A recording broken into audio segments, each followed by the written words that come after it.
আমি আসলে 1 বছরের বেশি ঘুরতেছি এই কারণেই, কারণ আমি নিরুপায় হয়ে এখানে আসছি। আর আমার গল্পটা যদি বলতে হয় তাহলে আমার পিছন থেকেই যেতে হবে, আমার বাবা মার কাছ থেকে আসতে হবে। ছোটবেলা থেকে আসেন? হ্যাঁ, আমি খুব মধ্য ফ্যামিলির একটা গরিব ঘরের মেয়ে। আমার বাবা মাও খুব অসহায়। আমার বাবা খুব ছোটখাটো একটা চাকরি করে, একটা হোটেলে কাজ করে। আমরা ভাই বোন 5 জন। ছোটবেলা থেকে আমরা অভাব জিনিসটাকে ভোগ করে আসছি। একদম মা বাবার ঘরে যখন থেকে মানে একটু ধরে বুঝ হয়েছে তখন থেকে আমরা কষ্ট কি জিনিসটা পাই আসছি। আর আমাদের একটা কষ্ট ছিল সবচেয়ে বেশি বড়, যেটা আমার বাবা মানে হঠাৎ করে সবসময় নিখোঁজ হয়ে যেত ছোটবেলা থেকেই।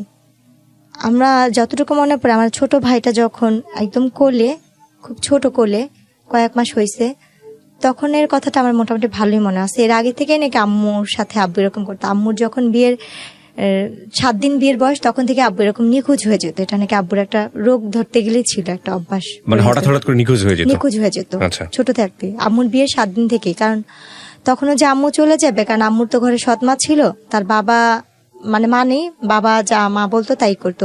তো এই কারণে আম্মু আর কখনো আলাদা হওয়ার চিন্তা ভাবনা করে না, যে তার তো কোনো মা নেই, সে কার কাছে যাবে। তো আমার মা বাধ্য হয়ে সেইখানেই সংসার করছে আমার বাবার সাথে। তো এইভাবে করতে হতে আমরা 5 ভাই বোন হয়েছি। তো আমার যতটুকু মনে পড়ে, আমার ছোট ভাইটা যখন কোলে ছিল তখন আব্বু একদম নিখোঁজ হয়ে গেছে। আব্বুর আর কোনো খোঁজ খবর ছিল না। 3 বছর আমরা আব্বুকে, 3.5 বছর কোনো কাছেই পাইনি। বাবা কি জিনিস বা বাবা কি বেঁচে আছে কিনা সেটাও আমরা জানতাম না। তো আমার ভাইয়া, আমার বড় ভাই আমাদের বাবার মতো, তার ঋণ কখনো আমরা শোধ করতে পারবো না, এবং আমার মার ঋণও কখনো শোধ করতে পারবো না। আমার আম্মু সেলাই মেশিনের কাজ করে, বাসায় কাজ করে, মানুষের এটা সেটা সবকিছু করে আমাদের। আপনি নিজের চোখে দেখেছেন এগুলা? এই দৃশ্যটা আমার নিজের চোখেই দেখা। আচ্ছা। আমার ছোট ভাইকে যখন কোলে নিয়ে আমার বাবা চলে যায়, একদম ছোট যখন। বাবা চলে যায় বলতে? আমার আব্বু আমাদের রেখে রেখে চলে যেত। বাবা ছোট ভাইকে নিয়ে যেত? না, কোলে, আমার আম্মুর কোলে রেখে আব্বু নিখোঁজ।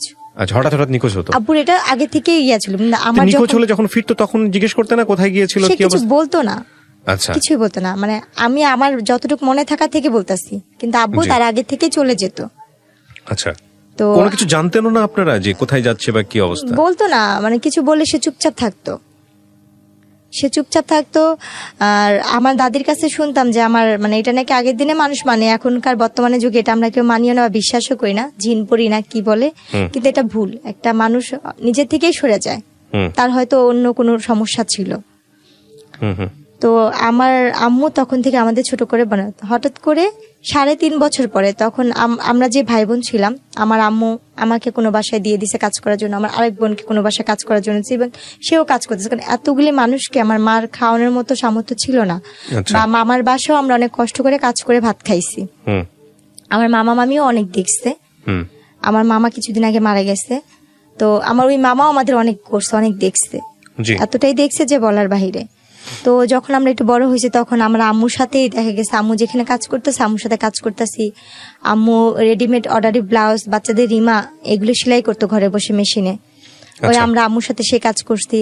এমনও দিন দেখছি আমার আম্মু কাজ করতে করতে সেলাই মেশিনের মধ্যে ঘুমায় গেছে, আম্মুর হাতে সুই ঢুকে এখান থেকে ঢুকে আরেক পাশ দিয়ে বের হয়ে রক্ত ঝরতেছে। এরকমও দেখছি যে আমার মা এটা করেই সংসার চালাতো। আমার মা এই কাজ করে আমাদের সংসার চালাতো। কয় ভাই বোন ছিলেন আপনারা? 5 ভাই বোন। 6 জন ছিল, একজন মারা গেছে। আপনি বড় সবার? না, আমি বোনের মধ্যে মেঝো। আমার বড় ভাই, তারপর আমার আরেকটা বোন, তারপর সেই বোনের পর একটা ভাই ছিল, তারপর আমি, সে ভাইটাই নাই। তো ওই সময়গুলো দেখছি। আর আমার আম্মু অনেক সুন্দরী একটা মেয়ে, এত সুন্দর যে এত গুণের। আমার আম্মু মানুষের নকশি খাতা সেলাই করতো, মানুষের রেডিমেড জামা কাপড় এইসব সেলাই করতো, ফাঁকে ফাঁকে কাজও করতো, মানুষের বাসায় কাজটাও করতো। তো তারপরে ওইভাবে করতে করতে 3 বছর 3.5 বছরের পরে, মানে আমার ভাইয়া আব্বু চলে যাওয়ার পর আমার ভাইয়ার 8 পরীক্ষা ছিল। ভাইয়া ফাইনাল পরীক্ষা দিতে পারেনি পরীক্ষার ফিসের জন্য। ভাইয়া পরীক্ষা না দিয়ে স্কুল থেকে নাকি ভাইয়ের সাথে খারাপ ব্যবহার করেছে, টাকা দেওয়া হয় না, বেতন দেওয়া হয়নি। তো ভাইয়া না পেরে আম্মুকে কিছু না বলেই, তখন টেম্পুর সময় ছিল, টেম্পু চলতো, ভাইয়া টেম্পুর হেল্পারি করতে গেছে। কত বছর বয়স তখন ওর আনুমানিক? আমার বড় ভাইয়ার বয়স তখন কত হবে, 12-13। টেম্পুর হেল্পারি করতে গেছে। আর আমার বয়স তখন ছিল হয়তো বা 5 বছর, 6 বছর। স্কুলে যাননি? না, ওকে। স্কুল তখনও যাইনি। ওকে, তারপর? তো ভাইয়া টেম্পুর হেল্পারি করতো। তো ভাইয়া যখন টেম্পোর হেল্পারিতে গেছে, তো ওইখানে একটা ভাইয়া ছিল, নাম ছিল বারেক। তো ওই ভাইয়াটা বলতেছে কি, তোমাকে তো দেখে মনে হচ্ছে না তুমি হেল্পারির ছেলে। তো ভাইয়া নাকি কান্না করে তার হাত পা ধরছে যে ভাইয়া আমার যেমনি হোক কাজ দিতেই হবে, কাজ না দিলে আমার হবে না, আমার ফ্যামিলি চলে না। তো ওনার ভাইয়ার কান্নাকাটি দেখে মায়া লাগছে, তো উনি আমার ভাইয়াকে হেল্পারিতে নিচ্ছে। এরপরে গিয়ে আমার আব্বুকে আমরা হয়েছে 3.5 বছর পরে আব্বুকে খুঁজে পাই, আব্বু আসে। আচ্ছা, 3.5 বছর পরে? 3.5 বছর পরে আসার পরে তাকে আমরা পাই মিরপুরে। আমার বাবাকে খুঁজে পাওয়া যায় মিরপুরে 1 নম্বরে। আমার ভাইয়া তাকে খুঁজে পায়। তো বাবাকে পাওয়ার পরে যেমনি হোক প্রত্যেকটা মেয়ে চায় সংসার টিকানোর জন্য, ভাঙার জন্য না। তা আমার আব্বু আসার পরে ওই আমার ছোট ভাইটাকে যখন কোলে রেখে গেছে, ওকে আইসা পাইছে 2 বছরের। 2 বছরের না, 2 বছর না, 3 বছরের মানে বেশি, কারণ ভাইটাকে কোলে রেখে গেছিল। তখন আমার ভাইটা কথা বলতে পারে, ভালোই হাঁটতে পারে। তা আব্বুকে যখন পাওয়া গেছে, ওই আব্বুর কারণে আমাদের মিরপুর যাওয়া। আচ্ছা, আব্বু মিরপুর বলতেছে যে আমি এখানে থাকবো না, এলাকায় সবাই যেহেতু এটা নিয়ে জানাজানি হয়েছে, তুমি কাজ করছো, থাক, যার হয়েছে চল আমরা মিরপুর চলে যাই। তখন আমরা ওই এলাকা থেকে মিরপুর চলে যাই। আচ্ছা, মিরপুর আমরা যাই 2005 সালে। আচ্ছা, 2005-এ আমরা মিরপুর চলে যাই। যার পরে ওইখানে আমাদের আর কোনো কাজ করতে না, কারণ আব্বু আসলে আমাদের আর কোনো কাজ করতে হতো না। আব্বু যে কাজ করতো, হোটেলে কাজ করতো, তো আমাদের আল্লাহর রহমতে সংসার চলে যেত। ওকে। তো কাজ টাজ করতো 5 বছর, মানে 2005-এ যখন আব্বুকে পাওয়া হয়, 6-এর দিকে আমার বোনের বিয়ে হয়। আচ্ছা, আমার বড় বোনের বিয়ে হয়ে যায়। ওকে। মানে 5-এর শেষের দিক দিয়ে আর কি 6-এর আগে দিয়ে আমার বড় বোনের বিয়ে হয়। ওকে। বড় বোনের বিয়ে হওয়ার পরে আমার তখন বয়স 10 বছর পার হয়ে যায়, 10-11 বছর পার হয়ে যায়, মানে 11 বছরের মাঝামাঝি। তো আমরা যে এলাকায় থাকি, ওই এলাকারই যে বাসায় ভাড়া থাকি, সে পাশের বাসায় একটা লোক ছিল। ওনারা আমাকে রাস্তায় খেলতে দেখে পছন্দ করছে, আমার বাবা মার কাছে বিয়ের প্রস্তাবও দিচ্ছে। তো আমার ভাইয়া যে বাসায় গাড়ি চালাতো, ভাইয়া তো গাড়ি চালানো শিখে গেছে, ওই বাসায় গাড়ি চালাতো। ওনার আবার কোনো সন্তান ছিল না নিজের, আমার আম্মুকে নিজের মেয়ের মতোই দেখতো। তো ওই এলাকার মোটামুটি সবাই জানতো আমরা তার নাতি। আমরা ওনাদের বাসায় ভাড়া ছিলাম। তো যখন আমার জন্য বিয়ের প্রস্তাবটা যায়, তখন ওই নানু বলতেছিল যে তুমি কি ভাবতেছো এটা মাতবরের নাতি? ও তো মাতবরের নাতি না, ও কিন্তু ভাড়াটিয়া এখানে। আচ্ছা, ও কিন্তু মানে দেখতে শুনতে ভালো, সুন্দর, ওরা সব ভাই বোনই সুন্দর, কিন্তু ও কিন্তু কোনো বড় লোকের মেয়ে না, গরিবের মেয়ে। আচ্ছা, তারপর? তো আমার ওইখান থেকে ওনারা বলতেছে যে না, আমরা তো বাজারে গেছি, বাজার ভাঙাচুরা হলে আমাদের সমস্যা নেই, আমাদের সদাই দরকার। আমাদের বাজার কেমন হলো সেটা আমরা জানি না, আমাদের সদাইটা আগে মেন দরকার। তো আমার আব্বু আম্মুকে এসে অনেক রিকোয়েস্ট করে, প্রস্তাব দেয়, দেখেন আমরা কিছু চাই না, শুধু মেয়েটাই। তখন রোজার মাস ছিল। তো আমার আম্মু বললো যে আমার মেয়ে তো ছোট, আমার মেয়ে তো এখনো সাবালক হয় নাই। আমার আব্বুকেও বললো যে দেখেন আমরা খুব গরিব, আর যখন আমার যার সাথে কাবিনটা হয়েছে, আমাদের ঘরে ভাইয়া বসার মতো একটা ভালো একটা মোড়াও ছিল না, আমাদের ঘরে কোনো কিছুই নেই, ঢালা বিছানা মোট কথা আমাদের। এটা কি ঢাকার কথা বলছেন আপনি নাকি? হ্যাঁ, ঢাকাতে ছিলেন তখন? আমরা মিরপুরে, আমরা কখনো গ্রামে যাইনি। ওকে। আমরা ঢাকাতেই বড় হয়েছি, জন্ম ঢাকাতে। তারপর তো যখন বলে, তো ওনার বলে আমাদের কিচ্ছু লাগবে না, যে 5 জন আসবে আমরা সেই 5 জনকে খাওয়া নিয়ে যাব, এমন কথাও ওনারা বলে। শুধু ওনাদের একটাই চাহিদা, মেয়ে সুন্দর, মেয়ে দেখতে শুনতে ভালো, আমাদের এটাই দরকার। আচ্ছা, আপনার এই বিয়ের যখন আসলো তখন বয়স কত আপনার? আমার তখন বয়স 11 বছর। মাত্র 11 বছর? 11 বছরে, মানে শেষ দিকে, মানে পুরো শেষ হয়নি। মানে ওরা যারা আসছে ওরা শুধু আপনার এই চেহারা দেখে এসছে? যে আমার চেহারা দেখে। আর তখন আপনি পড়াশোনা করেন নাকি পড়াশোনা করার সুযোগ হয়নি? আমি তখন স্কুলে ভর্তি হয়েছি, তখন হিসাবে আমি ক্লাস 6-এ মাত্র পড়ি। ক্লাস 6-এ পড়তেন? হ্যাঁ। তারপর মাত্র 6-এ। যারা বিয়ে নিয়ে আসছে তারা কোথা থেকে এসেছে? তারা আশেপাশেই ছিল? তারা এমনি ওদের হোম ডিস্ট্রিক্ট বিক্রমপুর ছিল, কিন্তু ওই এলাকার ওরা স্থানীয় ছিল এবং আপনাদেরকে চিনতো আগে? আমাদের চিনতো, যে আমরা ভাড়াটিয়া সেটা চিনতো। ওকে, তারপর? কারণ আমি তো সারাক্ষণ রাস্তায় খেলতাম। তো ওনারা যখন ইয়ে করছে, মানে আমার যার সাথে বিয়ে হয়েছে তাকে আমি একসময় মামা ডাকতাম, তার মাকে আমি নানি ডাকতাম। উনি আমাকে ওই বড় হওয়ার পর ওই তখনই দেখছে। দেখার পরে বলতেছে যে এই মেয়েটা কে রে? ওর বোনের সাথে, ফুফাতো বোনের সাথে আমি খেলতাম। বলছে মালিহা এটা কে রে? বলতেছে এটা তো জেসমিন, ওই পাশের বাসায় থাকে ওরা। বলতেছে কি মেয়েটা কি করে? বলতেছে ও ওইখানে সরকারি স্কুলে পড়ে, আমার সাথে এমনি খেলতে আসে। তখন রোজার মাস ছিল। আচ্ছা। তো আমাকে দেখছে ইফতারির 2-3 ঘন্টা আগে, সে আমাকে দেখছে। আচ্ছা। দেখার পরে তারা ইফতারির পরপরই তারা চলে আসতে আমার জন্য বিয়ের প্রস্তাব নিয়ে। আসার পরে আমার মা বাবাকে অনেক রিকোয়েস্ট করলো, যেদিন দেখছে সেদিন কথা বলছে, তারপর দিন আমার গায়ে হলুদ হয়েছে। আমার বাবা মাকে তারা এক পর্যায়ে, আর আমার বাবা মা ভাবছে যে আমরা গরিব, এত বড় লোক জায়গা থেকে আসতে, নিজের থেকে মেয়ে নিতে চাচ্ছে। তো একদিন সময় চেয়েছে, তারা সেটাও দেয়নি। তারপর দিন গায়ে হলুদ করছে, তারপর দিন কাবিন করছে ওনারা। বুঝতেন ওই 11 বছর বয়সে বিয়ে কি জিনিস? কতটুকু বুঝতেন? আমাকে ওনারা পার্লারে সাজাইতে নিচ্ছে। হ্যাঁ, আমি এই যে পাশে যে খেলতাম গলিতে, আমাকে ওই গলিতে কয়েকটা আন্টি ছিল, অনেক আদর করতো। হ্যাঁ, আমাকে বলতো ললনা সুন্দরী বলতো। ওনারা আমাকে আদর করে ললনা সুন্দরী বলতো। আচ্ছা। আর একটু দুষ্ট টাইপের, মানে খেলাধুলার প্রতি আমার নেশা অনেক বেশি ছিল। আর চুলগুলি একটু বড় ছিল তো, যার কারণে। তো তারপরে গিয়ে ওনারা আমাকে, আমাদের তো পার্লার সাজার মতো কোনো সামর্থ্য নেই। যেমন আমার বড় বোনের বিয়ে একটা সুতি কাপড় পরে, নর্মাল কোনো বিয়ের লাল বেনারসি শাড়িও না, একটা সস্তা কাপড় আমার বড় বোনের বিয়ে হয়েছে, তখন একটু দেখছি। আর আমাকে তারা সুন্দর দামি শাড়ি দিচ্ছে, সিটি গোল্ডের জিনিসপত্রই দিচ্ছে, বা স্বর্ণের জিনিস যেটাই দিচ্ছে। আপনার ওই যার সঙ্গে বিয়ের কথা হচ্ছিল ওনার বয়স কত ছিল? উনি আমার থেকে 22 বছর না 23 বছরের বড় ছিল।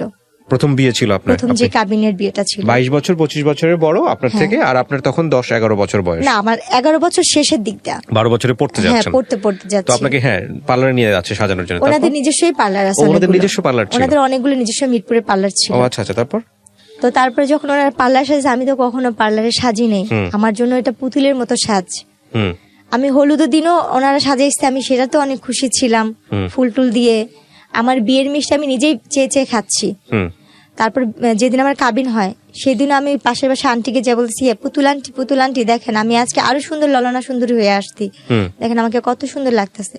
সাজলেন, সাজার পরে থাকে না মেয়েদের তো সাজার প্রতি একটা আলাদা ন্যাক থাকে, দেখা নিজেকে আয়না যখন দেখতেছিলেন বউ হিসেবে সাজার পরে? হ্যাঁ, আয়নাতে দেখে তো নিজের প্রতি নিজে অবাক হচ্ছিলাম যে আমি এত সুন্দর, বা আমি এত পুতুলের মতো লাগতেছে, আমাকে আমি চিনতে পাইনি। বাট বিয়ে কি জিনিস সেটা আপনি বুঝতেন না? বিয়ে কি জিনিস আমি নিজেই বুঝিনি। আচ্ছা আচ্ছা। তারপর বিয়েটা কি? তো তারপরে গিয়ে আমার কাবিন হলো 2007 সাল আগস্টের 28 তারিখ। কাবিন হওয়ার পরে ওই দিন তো কাবিন হলো, তো ওনারা কাবিনের পর দিয়ে না আমাকে যখন কাজী লিখতেছে কবুল বলবে, আমার আম্মু নিচে, মানে মেহমান আসছে, সবাই খাওয়া দাওয়া দিচ্ছে, আব্বু নিচে দাঁড়াচ্ছে কে কে আসবে। তো ওনারা বলতেছে কি তাতেই করেন, ইফতারির আগে বিয়ে পড়াবো, ইফতারির আগে বিয়ে পড়াবো। তা আম্মু ওরা বলছিল কি ইফতারির পরে একবারে ঠান্ডা মাথায় বিয়েটা পড়ে। তো ওনারা খুব তাড়াতাড়ি করতেছিল। ওনাদের বাসায় হয়েছে, আমাদের বাসাও না কাবিন হয় না, ওনাদের ফ্ল্যাটে ওনাদের বিল্ডিং এ নিয়ে কাবিন করেছে। কারণ আমাদের বাসা তো সুন্দর না, আমাদের বাসাতে মানুষ আসতে পারবে না, মেহমান আসতে পারবে না, এই জন্য। তো আমার আম্মু সবাইকে খাওয়া দাওয়া দিচ্ছে, কাজ টাজ করতেছে। এর মধ্যে আমার ভাইয়া বসা ছিল, আর আমার বড় বোনের ভাসুর বসা ছিল। জি। তো ওর মধ্যে ওনারা বলতেছে কি আমার বাবার নাম, আমার মায়ের নাম, সবার নাম নিচ্ছে, লিখতেছে। তো আমাকে কবুল বলতে বলছে। আমাকে কিন্তু আমার একবার মামি আর আমার নানি শিখা দিছিল, তোর যদি কবুল বলতে বলে তুই কখনই কবুল বলবি না, চুপচাপ থাকবি। অনেকক্ষণ পরে আমরা যখন বারবার তোরে বলবো বল বল বল, তারপর তুই বলবি। কিন্তু আমি আর সেই জিনিসটা বুঝিনি। আমাকে যখন কাজী বলতেছে বলো মা বিসমিল্লাহ কবুল, আমি বলছি হ্যাঁ কবুল কবুল কবুল, একসাথেই বলে দিচ্ছে কতবার, মানে হিসাব ছাড়াই। আমার এতটুকু ছেলেটাকে দেখেছেন না যার সঙ্গে বিয়ে হচ্ছিল আপনার? তাকে তো আমি ছাদে খেলার সময় দেখছি, কিন্তু ওভাবে কখনো বড় ভাই হিসেবে জানতেন নাকি? মামা হিসেবে জানতাম। আর তার মাকে আমি নানি ডাকতাম। আর আমার যে আগে সংসারের যে ছিল, মানে আমার যে হাজবেন্ডের সাথে বিয়ে হয়েছে, ওনার যে বড় বোন ছিল, সেই বড় বোন যে আমার ননা শারকি সম্পর্কে, সে আমার মারও 2-3 বছরের বড় ছিল। এরপরে গিয়ে আমার আম্মু এসে বলতেছে কি যে আসেন আমরা বিয়ে পড়া ফেলে আপা।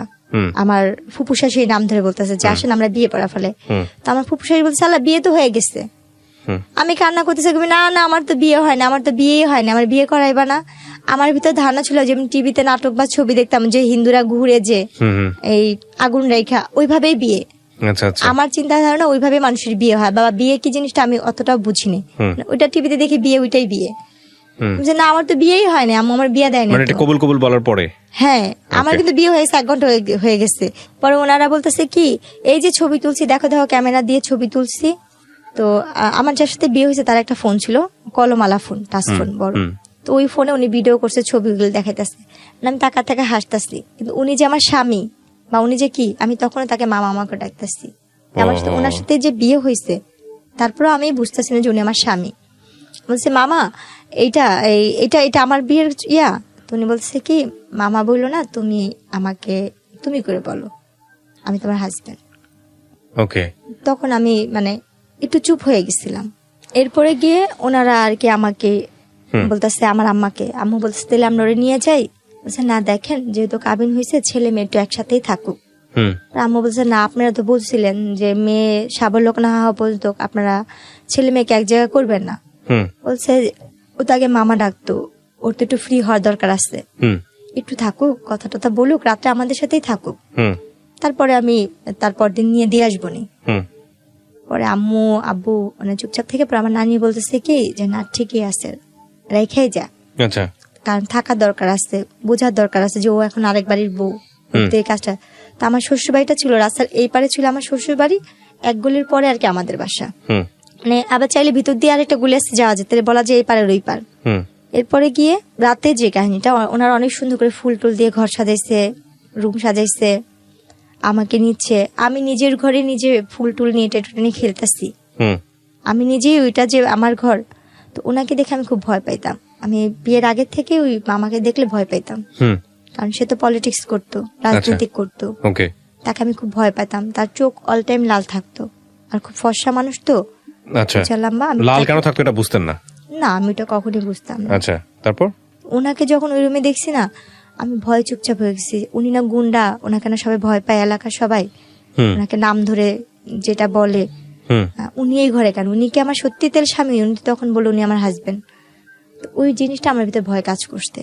তো তখন থেকে তার ভিতর থেকে আমার একটা দূরত্ব, সে যে আমার স্বামী সেটা আমি কখনোই মানতে পারতাম না, ভয় পাইতাম। আচ্ছা তারপরে ওই দিন ওই ঘরে আমাকে কোনোভাবেই দিতে পারেনি, যতবারই দেয় হয় খাটের নিচে পলাই, এই রুমে ঢোকাচ্ছে, ওই পাশ দিয়ে বারিন্দাতে বের হয়ে যাচ্ছি। আমার সারাটা রাত এভাবেই গেছে, ওহো মানে কোনোভাবে আমি কান্নাকাটি করতেছি, চিগলাইতে আসছি।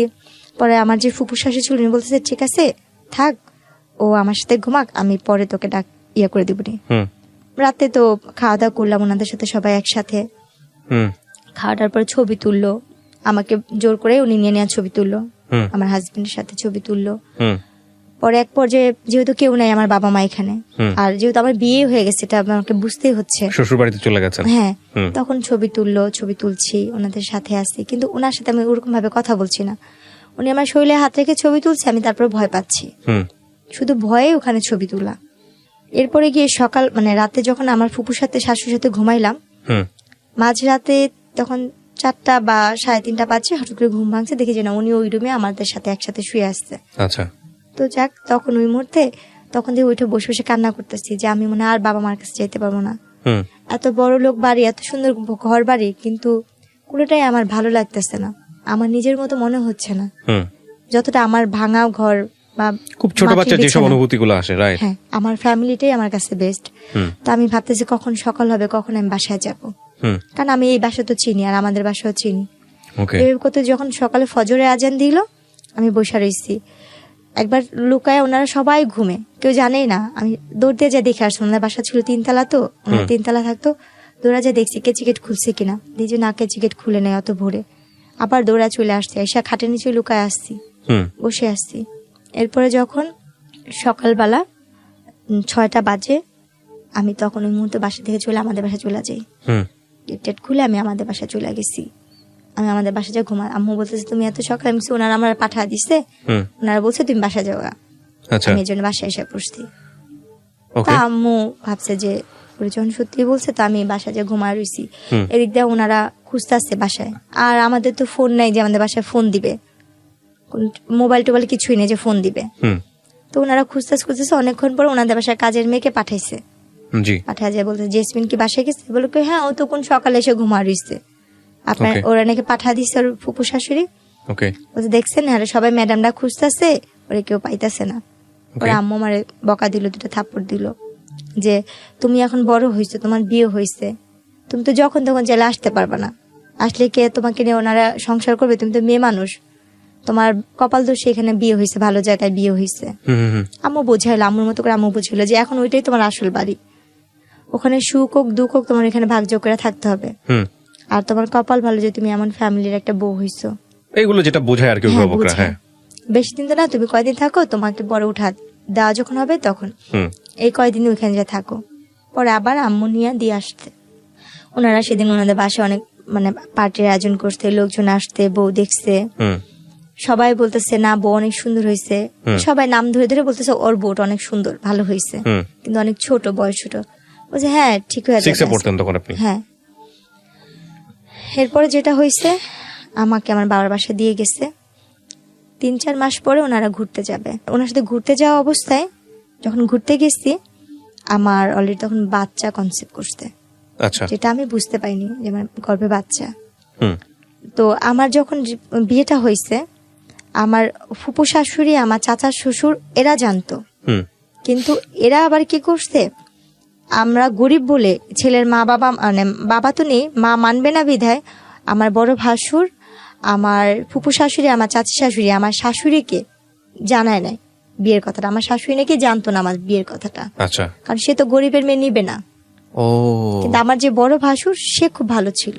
ওকে, এবং সে সেটা মানতো না বলেই সে ইনফর্ম ছিল না। হ্যাঁ, কিন্তু আমরা জানতাম না যে আমার শাশুড়ি জানে, আমার মার সামনে অন্য একজনকে ফেস করেছে, এটা শাশুড়ি, ও ছেলের মা।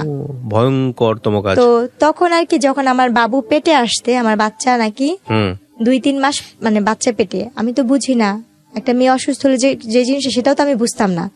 তা আমি খুব বমি করতাম, মাথা ঘুরে, তো কিছু খাইতে পারতাম না, মানে আমার কাছে খুব খারাপ লাগতো। তা আম্মু এই জিনিসটা নিয়ে খালি বলতো কি হঠাৎ করে এমন করতেছি কেন, আর শুকা যাচ্ছি, কালো হয়ে যাচ্ছি। তখন আমার আম্মু, আমার বড় বোন বলতেছে কি, মা আম্মু ওর কি বাচ্চা টাচ্চা পেটে আসলো নাকি? আম্মু বলতেছে ওর বাচ্চা পেটে আসলো তো বুঝতাম, বা আম্মু আমাকে জিজ্ঞেস তোমার কি এরকম কখনো হয়েছে? কি জানি, আমি জানি না, আমি সেটা বুঝতে পারিনি। এরপরে গিয়ে আমার মা আমাকে একটা ডাক্তার দেখাতে নিয়ে গেল। ডাক্তার দেখানোর পরে ওখানে প্রস্তাব পরীক্ষা দিল, কয়েকটা পরীক্ষা দিল। এই রিপোর্টগুলো আনতে গেল আমার হাজবেন্ড, উনি আমাকে নিয়ে গেল সাথে করে। রিপোর্টগুলো আনতে যাওয়ার পরে বলতেছে ওনার তো বাচ্চা পেটে, উনি তো ওনার 3 মাস শেষ পর্যায়ে, বাচ্চা 4 মাসে পড়বে। তো এই কথা শোনার পর উনি খুব খুশি হয়। উনি খুশি হয়ে ওনাদের গ্রামের বাড়িতে আমাকে নিয়ে যায়, বিক্রমপুরে। আচ্ছা, উনি আমাকে বিক্রমপুরে নিয়ে যাবে। এই ফার্স্ট আমি আমার শ্বশুর বাড়িতে যাচ্ছি। আচ্ছা, তো আমার শ্বশুর বাড়িতে যখন যাবো তখন আমি খুব কান্নাকাটি করতেছি। এতদিন তো আমার ফুপু শাশুড়ি, চাচা শ্বশুর বাড়ি আমি জানতাম এটাই আমার শ্বশুর বাড়ি। তো যখন সে বললো যে দেখো তোমাকে তো আমার মার কাছে কখনো নিয়ে নি, তোমাকে চলে আজকে আমার মার কাছে নিয়ে যাবো। বলছে ওই যে আপনার, ওইটা আমার ফুপু আম্মা, ওইটা আমার আরেকটা ফুপু আম্মা। আচ্ছা। এরপরে গিয়ে উনি যখন নিয়ে যাবে আমি ভয় পেতেছিলাম, যাবো না যাবো, অনেক কান্নাকাটি করতেছি। আমার ছোট বোন আর মামাতো বোনকে নিয়ে যাই, আমরা একসাথে বিক্রমপুর যাই। আচ্ছা ভাইয়া, যেদিন যাই সেদিন আমাদের যাইতে যেতে রাত, মানে আমরা বিকালবেলা রওনা হয়েছি, তো শীতের দিন ছিল, এটা 2008-এ পড়ে যায় কাহিনীটা। আমরা গিয়ে ওখানে গিয়ে পৌঁছাই সন্ধ্যার সময়। তো ওই অবস্থা দেখে সে আমার মামি শাশুড়ির বাসায়, আমার আরেকটা ফুপু শাশুড়ির বাসায়, যে কিনা মুক্তিযোদ্ধা, তার ফ্যামিলি, তাদের বাসায় নিয়ে উঠায়, তাদের বাসায় রাখার পরে ওনারা বলতেছে মাশাআল্লাহ তুই তো বউ অনেক সুন্দর আনছে, আমাদের সবার বউ পছন্দ, মানে সবাই আমাকে অনেক আদর করতেছে। বলছে তোর মাকে বোঝানোর দায়িত্ব হচ্ছে আমাদের, তুই হিসাবে ছেলের বউ আমরা ভালো পাইছি, হাসি খুশি মিশুক। তো ওই রাত্রটুকু ওখান থেকে সকালবেলা আমাকে নিয়ে গেল ওনাদের গ্রামে বেড়ে। প্রথম যে এক গ্রামে রাত্রে থাকলাম, তারপর দিন সকালবেলা ওই গ্রামে গেলাম, আমার শ্বশুরবাড়ির গ্রামে। তো যাওয়ার পরে ওই জোগানিয়া গ্রামে যাওয়ার পরে ওখানে আর কি ওনারা বউ দেখে আমার শাশুড়ি বলতেছে খালি কি চামড়া ধলাই আনছিস, কোনো টাকা পয়সা আনিস নাই, বউর সাথে কিছু দেয় না। উনি আমার কানে হাত দিচ্ছে, গলায় হাত দিচ্ছে, হাতে হাত দিচ্ছে। হ্যাঁ, শূন্যের কিছু নেই। তখন আমি বলতেছি কি আল্লাহ, উনাকে তো দেখছিলাম ওই নানুর বাসায়, তাহলে উনিও তো আমাদের নানি হইতো। আর উনি খুব বয়স্ক ছিল, উনিও হয়েছে রাজনীতিকের সাথে, উনি গ্রামের আর কি মেম্বার নাকি বলে যে ওসবে দাঁড়াইছিল। উনি সবসময় কুচিদার শাড়ি পরতো, ওনার গলায় মোবাইল ব্যাগ থাকতো, খুব শৌখিন, বয়স হয়েছে কিন্তু উনি খুব শৌখিন ছিল। আর আগের দিনই নাকি মেট্রিক পাস, ওনার যুদ্ধের অনেক আগে তার 3 সন্তান হয়েছে। তো উনি আমার গলায় কানে হাত দিয়ে বলতেছে তোমার বাবা মা কিছু দেয় নাই, তোমার বাপ কি করে? আমি বলছি আমার বাবা হোটেলে কাজ করে। ওটা শুনে সে আরো রাগ হয়ে গেছে। ওই মুহূর্তে ওনারা কি করলো, মা ছেলে ঝগড়া করতেছে। আমার আরেক ভাসুর, আমার আরেক দেবররা, 2 দেবর মিলে ঝগড়া করতেছে, তারা ঝগড়া করতেছিল। তারা ঝগড়া করতে করতে আমার যে বড় যে ভাসুরের বউ যে ছিল, আমার সেই বড় ভাসুরের বউ আর আমার আরেক ভাসুরের বউ, তারা মিলে রান্না বান্না করতেছে, বউকে যেটা খাওয়ানোর মিষ্টি টিষ্টি সব বানাচ্ছে। তো তখন বাজে সকাল 10টার দিকে। তো ওই মুহূর্তে কি হয়েছে, তারা 2 ভাই মারামারি, 3 ভাই মিলে ঝগড়া কথা কাটাকাটি করতে একটা মারামারি, অনেক পর্যায়ে দেখি যে দা বটি নিয়ে মারামারি হচ্ছে। আমি আমার 2 বোন রুমে। কতক্ষণ পরে আমি মানে মারামারি, সে তো আমার স্বামী, তার সাথে আমি যেহেতু সংসার করছি প্রায় 1 বছরের মতো সময় হয়ে আসতেছে কাছাকাছি। তো ওনার সাথে ঝগড়া লাগছে দেখে আমি একটু বাইরে এসে দরজার সামনে দাঁড়াইছি। দাঁড়ানোর পরে আমার যে আরেক ভাসুর, মানে মেজো ভাসুর যাকে বলে, সে এসে আমার মুখে ভাষা একটা খারাপ করে একটা গালি দিয়ে আমার চুলটা টানা ধরে। আচ্ছা, এইটার আগে মার, একটা গালি দিয়ে বলতেছে এটার আগে মার। ভাষা খারাপ করে এটার আগে মানে এটার বাপ মা এটার কথা দিচ্ছে। উনি আমার চুল টাইনে না ধইরা উনি কি করলো বলছে মানে অনেক বাজে ভাষায় গালাগালি করছে, ওকে আগে মার, চামড়া ধলা তো গেছে এটা সেটা করতে কথা দিচ্ছে এভাবে বলে উনি ইয়া করলো। ভাইয়া কখনো যুদ্ধ কি জিনিস দেখি নেই, শুনছি শুধু মুক্তিযোদ্ধা নাকি অনেক কষ্ট, কিন্তু সেই দিনের যুদ্ধটা মনে হয় কি আমার জীবনে অনেক বড় একটা যুদ্ধ ছিল। সেই দিন ওই মুহূর্তে আমাকে মারলো, আমার 2 বোনকে মারলো, আর সেই মায়ের কি ওরা ধরা মায়ের। ওহো, কে গায়ে তুল আপনার? এটা আমার ভাসুর, আমার দেবর। আপনার জামাই ছিল না ওখানে? ওনাকেও মারছে। মিথ্যা তো কেন বলবো, উনি খুব মানে যতটুকু সাধ্য উনি ইয়া করতে, ওনাকেও মারছে। উনি বলছে আমি যদি গরিব মেয়েকে নিয়ে সংসার করে ভাত খেতে পারি তোদের সমস্যা কি, আমি তোকে নিয়ে ভাত খাবো। এই নিয়ে ওনারা ভাইরা মারামারি করছে। কিন্তু আমি যে প্রথম দিন তার আগের দিন যেই আমার ফুপু শাশুড়ি আর মামি শাশুড়ির বাসায় উঠছিলাম, তারা সেই খবরটা পেয়ে তাদের গ্রাম থেকে লোকজন নিয়ে আসতে আইসা ওনারা আমাকে আমার শ্বশুর বাড়ির সাথে 2 পক্ষ মারামারি লেগে ঝগড়া লাগা দা বঠি মানে কাছি টাচি একজন আরেকজনকে কুপাকুপি মারামারি, এই এমনকি মেয়েরাও উন্না কোমরে বাইন্ধা মারামারি করতেছে। তখন আমার ওই যে ফুপু শাশুড়ির মেয়ে আপু, ওই আপুটার নাম আমি বলতে চাচ্ছি না, আপুটা যেহেতু পলিটিক্স, ওই আপুটা আসছে। ওই আপুটা এসে উনি আমার ননদ হয় সম্পর্কে, তো বড় আমার বয়সে। ওই আপুটা আমাকে এসে ধরে, আমার বোনকে ধরে আমার দাদি শাশুড়ি ঘরে নিয়ে দরজা বন্ধ করে বলছে তোর এই ঘরটা বের হবি না। প্রিয় দর্শক, এরপরে গিয়ে ওই মারামারি হইলো। তো মারামারি শেষ পর্যায়ে যেটা দাঁড়াইলো, বলছে মা ওর বাচ্চা পেটে। তো উনি বললো কি ঠিক আছে তুই গরিবের মেয়ে বিয়ে করছিস, এটা আমি মানতে পারতেছেন, তারপর মেনে নিব, পেটে বাচ্চা যেহেতু। তোর বোর যদি মেয়ে হয় তাহলে আমি আমার ঘরে জায়গা দিব না, তুই ওর তালাক দিবি। আর যদি তোর বোর ছেলে হয় তাহলে আমি তোর বউকে মেনে নিব। তো বললো যে ঠিক আছে দেখা যাক। তো বলে না যার কেউ নেই তার আল্লাহ অবশ্যই থাকে। আমার আল্লাহ পাক 2টাই দিছে একসাথে, একটা ছেলে একটা মেয়ে একসাথেই দিছে আল্লাহ পাক। তো ওই সময় আর কি মারামারি হওয়ার পরে তো প্রায় মা ছেলের তো ঝগড়া কাজা হইতেই থাকতো এই যৌতুক নিয়ে। আমার বাবা মা কিছু দেয় না, এটা না সেটা না। ভাইয়া কোনো একটা ফল খাইতে গেছি, বলতো তোর বাবার বাড়ি থেকে এই ফলটা আসতে, মুখের সামনে থেকে সেই ফলটা নিয়ে যেত, খাইতে পারতাম না। কোনো পিঠার সিজনে আমার 2 ভাসুরের বাসা থেকে পিঠা আসতে, তাদের বাবা মার আছে, আমার বাবার নাই। আমার বাবা তো গরিব, আমরা নিজেই তো একটা ভালো আম কাঁঠাল কিনা খাইতে পারি না। আমার মনে পড়ে আমার ওই বাচ্চাটা, কারণ ওই কথাগুলো আমি ভালো করে মনে নেই। আমার ওই সময় আমার বাচ্চাটা যখন 5 মাস পেটে শেষের পর্যায়ে, আমি আম খাইতে নিচ্ছিলাম। এদের বাসায় অনেক আম গাছ আছে, এদের বাসায় কোনো ফলের গাছের অভাব নেই, অদৃষ্ট ফল, সব ধরনের ফল আছে। তা আমি কুড়াইয়া একটা আম খাচ্ছিলাম, ছুলে মাত্র 1 কামড় দিছি। আমার ননদ এসে উনি আমটা কাইরা নিয়ে বলতেছে কি তোর বাপ মার বাড়ি থেকে আম আসছে, তুই যে আমাদের বাড়ির আম খাচ্ছিস। আচ্ছা, আপনার জামাই কি করতো? ও হয়েছে কি পলিটিক্স করতো, নেশা পানি করতো। ওইগুলোর দিকে কোনো খোঁজ খবর থাকতো না? আপনি জামার সাথে এগুলো শেয়ার করতেন যে আমার সাথে এরকম হয়েছে বাসায়? কখনো বলতাম না। কেন বলতাম না? ভাবতাম কি তার বাবা মার নামে বদনাম করবো যদি সে এটা না মানে।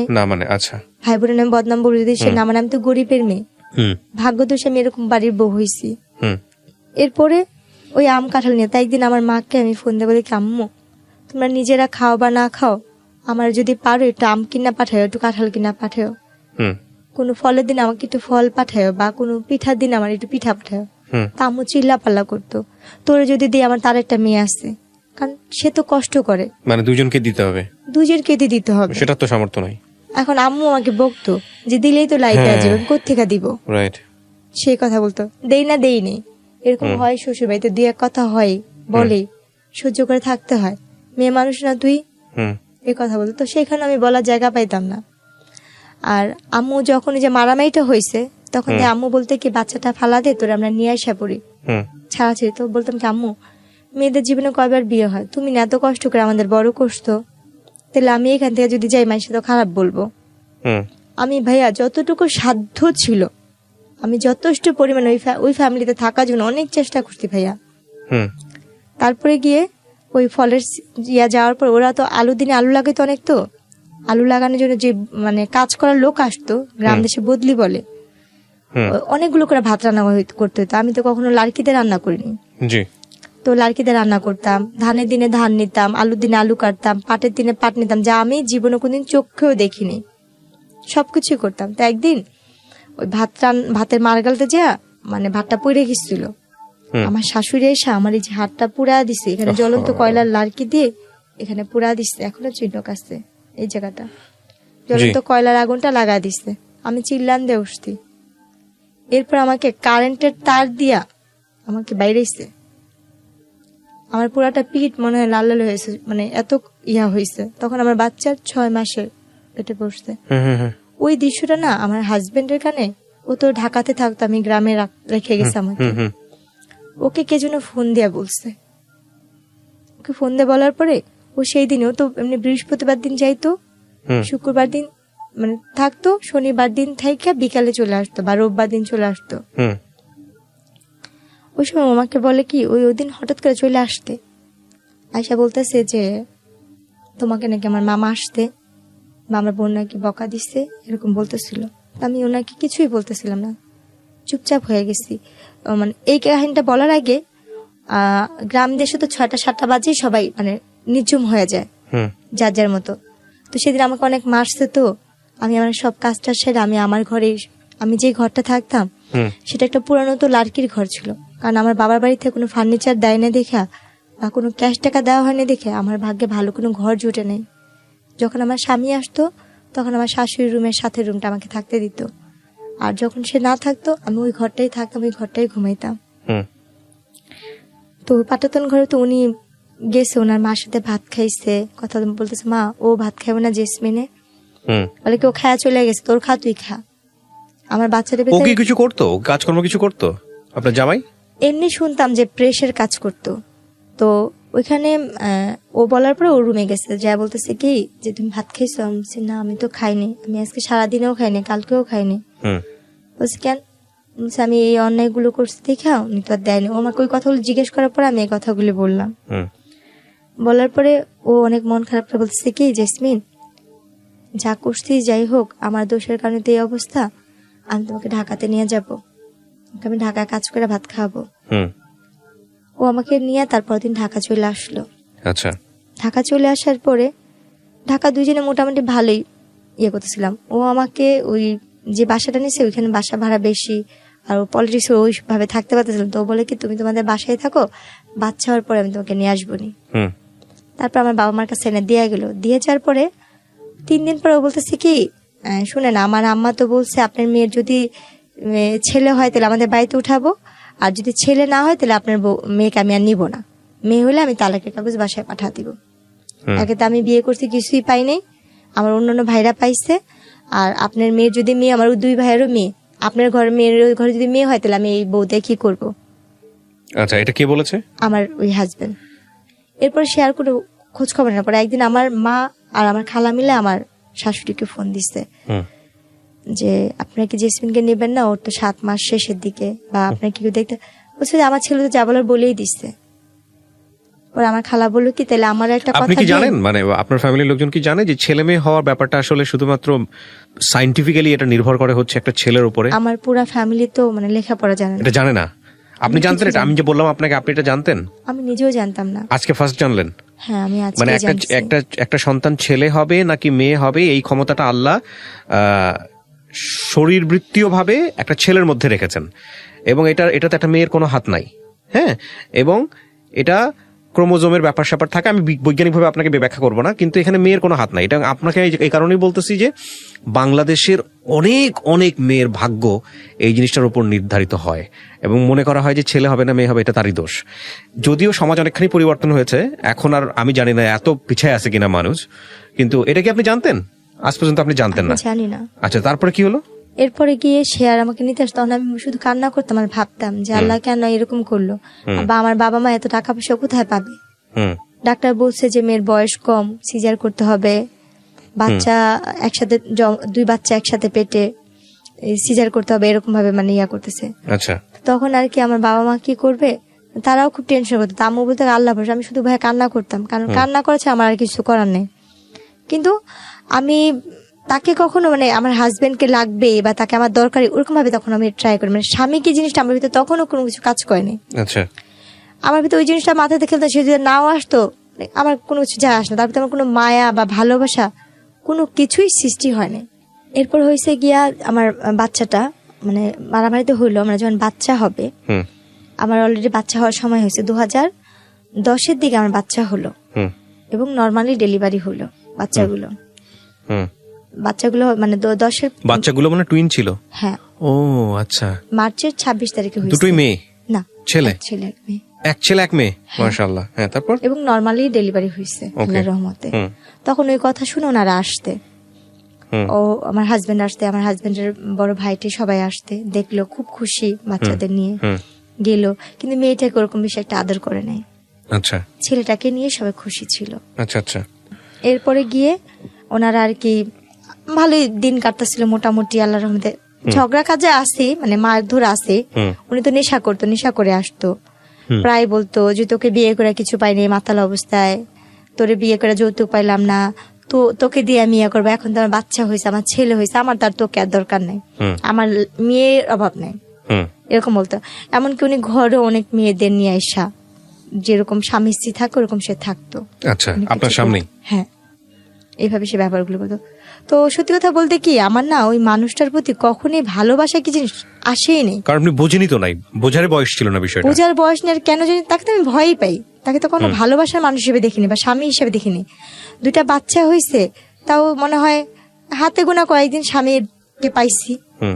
আমার ওনার প্রতি কোনো মায়া নেই, তো ওনার প্রতি আমার ভয়টাই বেশি কাজ করতো সবসময়।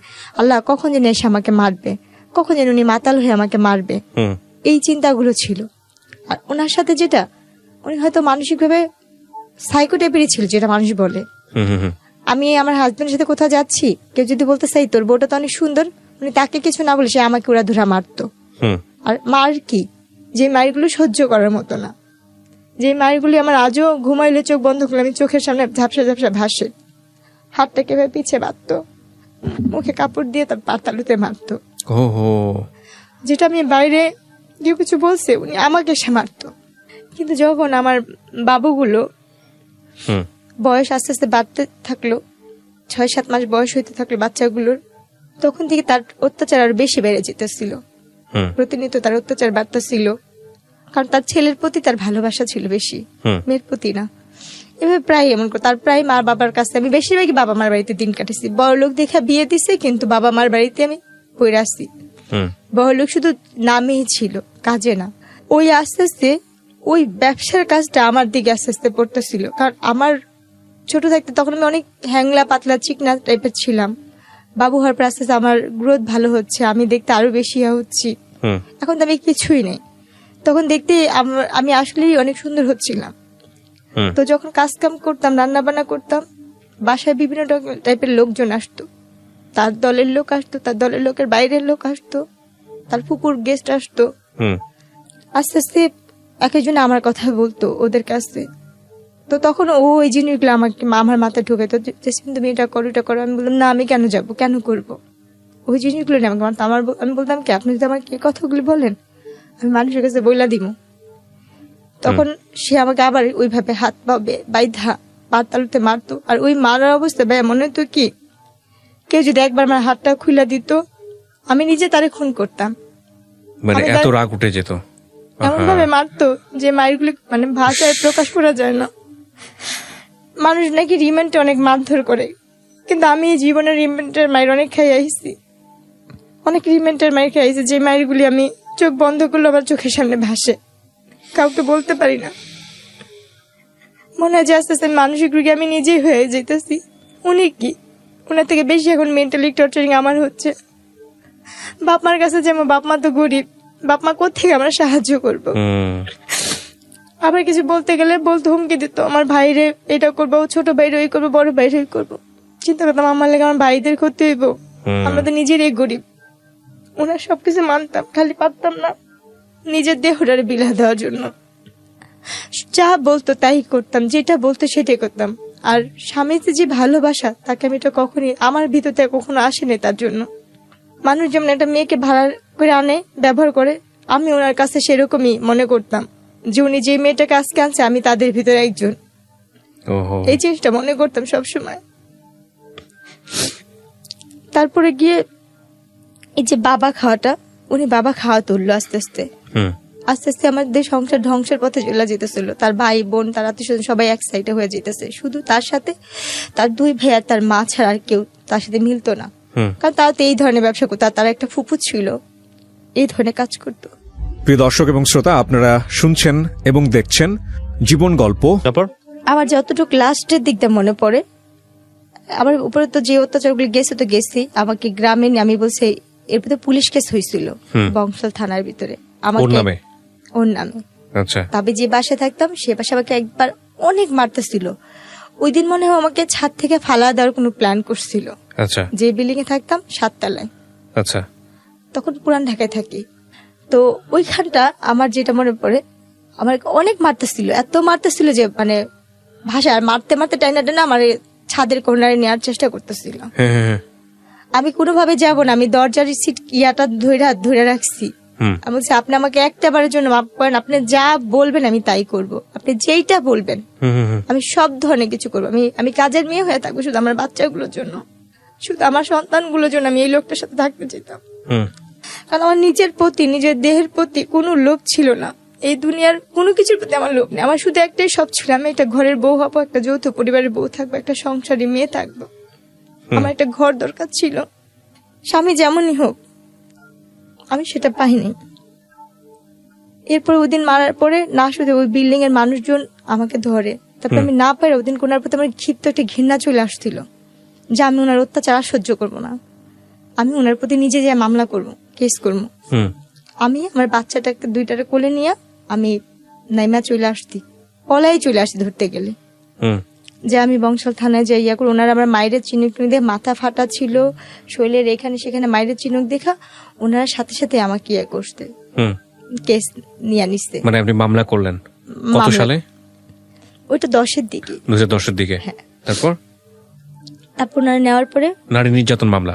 হ্যাঁ। তারপর করার পরে ও মা পুলিশ বাসায় আসলো, ওরকে বাসায় পেল না, ওর ভাই ফোন দিল, ওর মা ফোন দিল, পুলিশ বলল আচ্ছা ঠিক আছে তুমি বাসায় চলে যাও। আমি ওইখানেই বসা, তারা কিন্তু আমার হাজবেন্ডের সাথে কথা বললো, আচ্ছা ঠিক আছে এটা পারিবারিক ব্যাপার, তারা ঘরোয়াভাবে ম্যানেজ করে নেবে, আপনারা যান, চলে যান।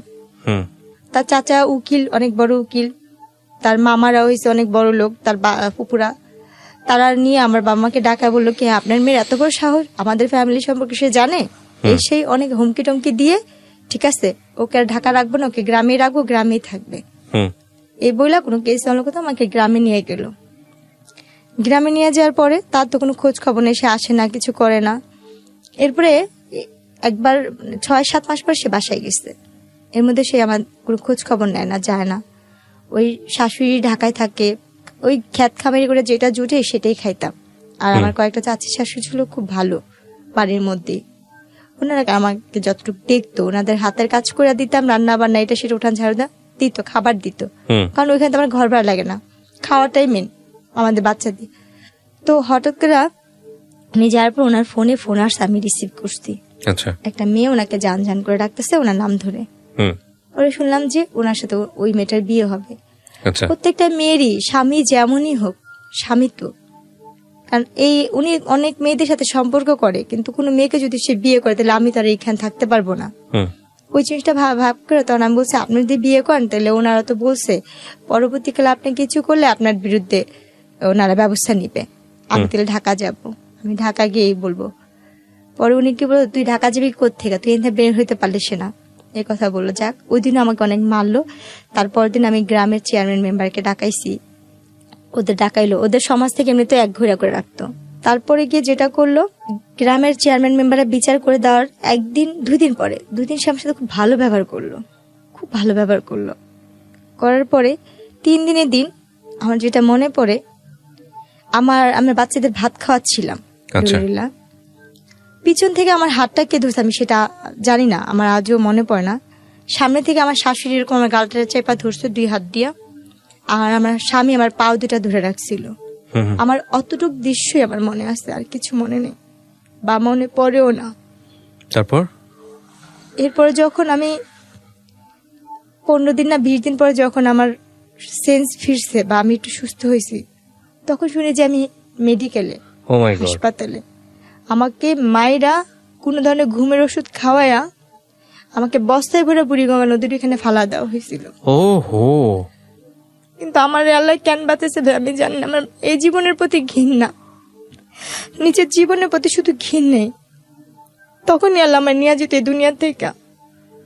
যদি তখনই আল্লাহ আমাকে নিয়ে যেত, তাহলে আজকে আমি যেখানটা আসছি বা যেখানে কথা বলতে আসছি, হাজার হাজার মানুষ আমার যেখানে দেখবে আমাকে দেখতো না। কারণ আমার বাবা মা গরিব কিন্তু পর্দা করে, আমার বাবা মা 5 ওয়াক্ত নামাজ পড়ার চেষ্টা করে।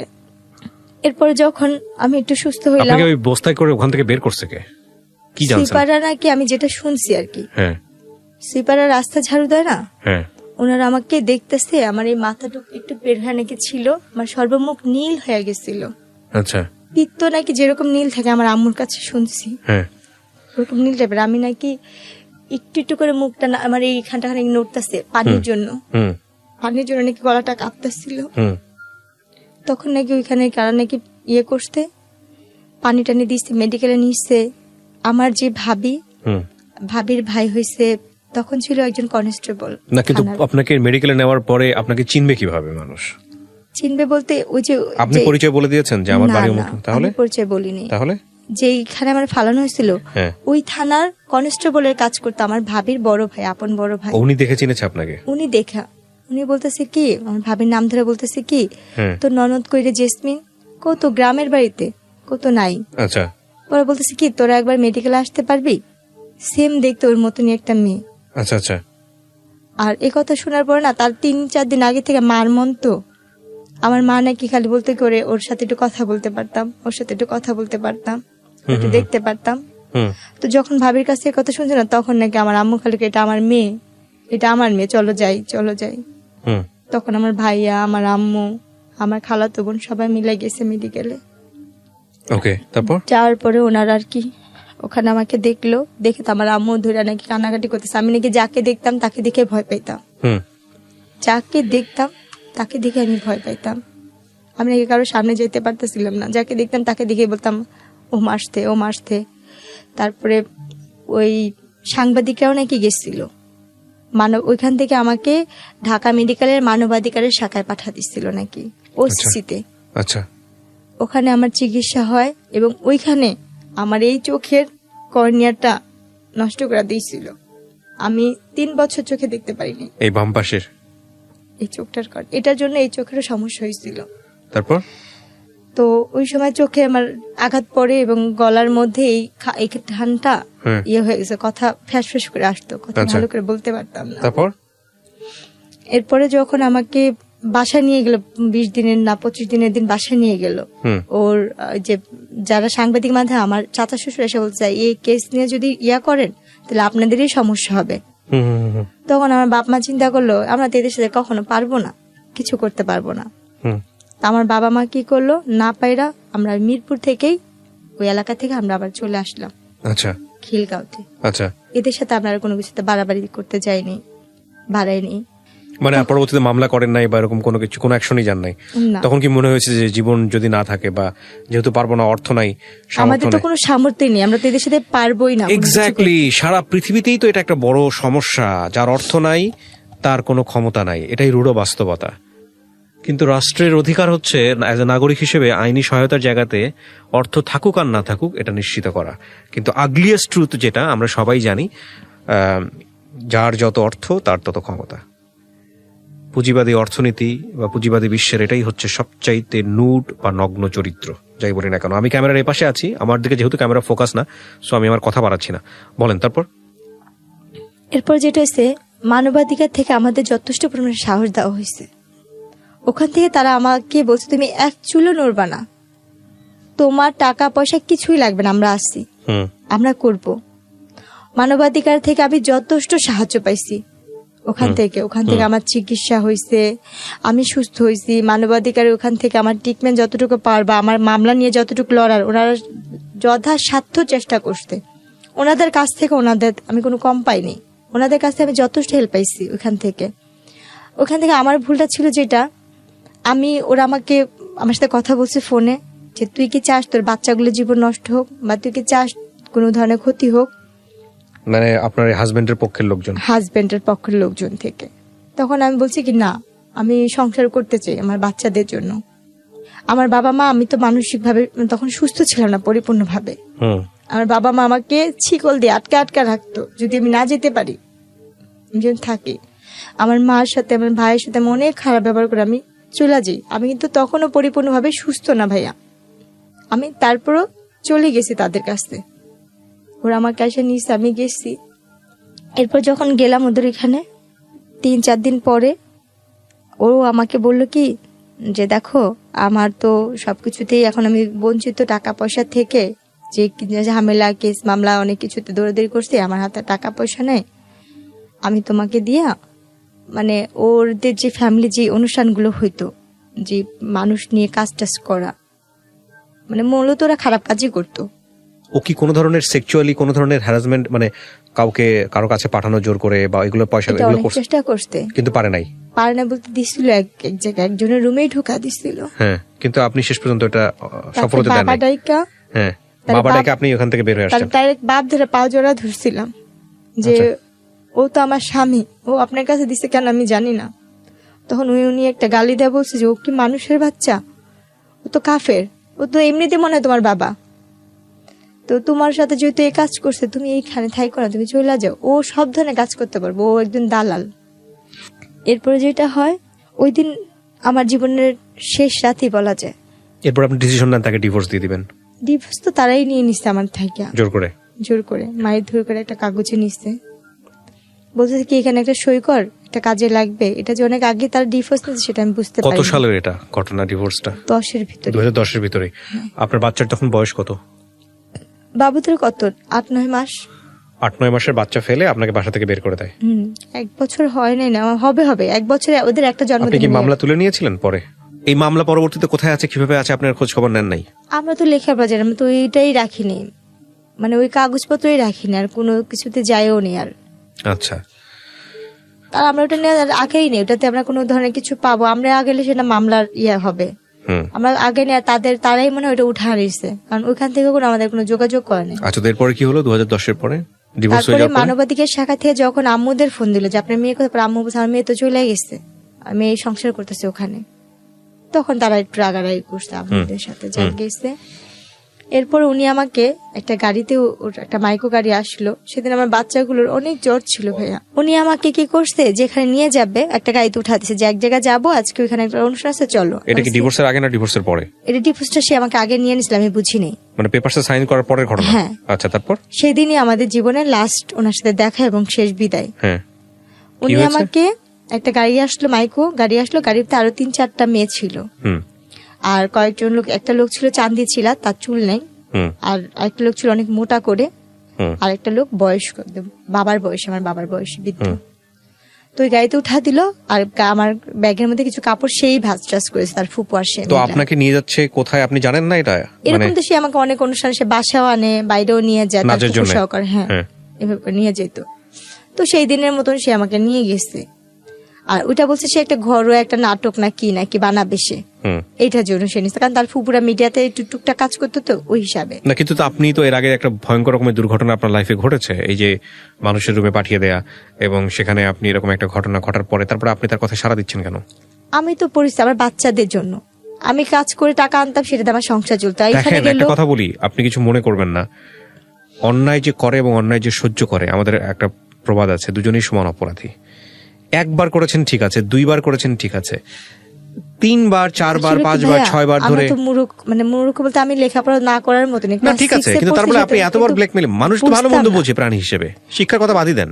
ওরকম ভাবে বুঝতাম না তাকে, মানে আপনার জামাই ধরে নিয়ে গিয়ে অন্য একটা মানুষের ঘরের মধ্যে ঢুকিয়ে দিচ্ছে জোর করে, সেখান থেকে আপনি তার হাত পায়ে ধরে বের হয়ে আসতেছেন। আর আমার প্রত্যেকটা মুহূর্তে তাহলে ওই মানুষটার আপনি আপনার পেপার থেকে সাইন করে নিচ্ছে, আবার ওই মানুষটা আবার আপনাকে পাঠাচ্ছে। আমি তো জানতাম না যে ওটা আমার তালাক সাইন ছিল, আমি তো জানি না এটা আমার তালাকের কাগজ। কিন্তু আপনি সাইন করবেন কেন পেপারে? কি কারণে, কি জিজ্ঞেস করেছে আপনাকে? উনি আমাকে বলছে এখানে একটা সই দাও, বাবুদের জন্য একটা করছি, বিমানা পলিসি করছে ওইখানের জন্য। আচ্ছা, তো একটা কথা বলে আপনাকে নিয়ে গেল বাইরে, নিয়ে গেছে। তারপরে আপনি দেখলেন যে তারপরে আপনাকে হলো কোন একটা জায়গায় নিয়ে বিক্রি করে দিচ্ছে। আমি যেখানে যেতাম সেখানে তো আমার চিন্তা ভাবনা থাকতো, এইখানে আমার ইনকাম হলে আমার বাচ্চাগুলো খাবে, আমি চলবো, আমার তো ওই আলাপনে।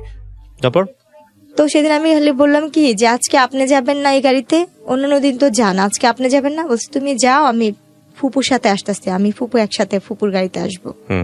তো যাক গেছে, যখন যাইতে যেতে অনেক যেখানে যেতেছে, আমি তো রাস্তাঘাট তো চিনি না, তখন আমি বলতেছি কি আর কত দূর যাবে, কোথায় অনুষ্ঠান? তখন ওই মেয়েরা বলতেছে কিসের অনুষ্ঠান হবে, কি হবে?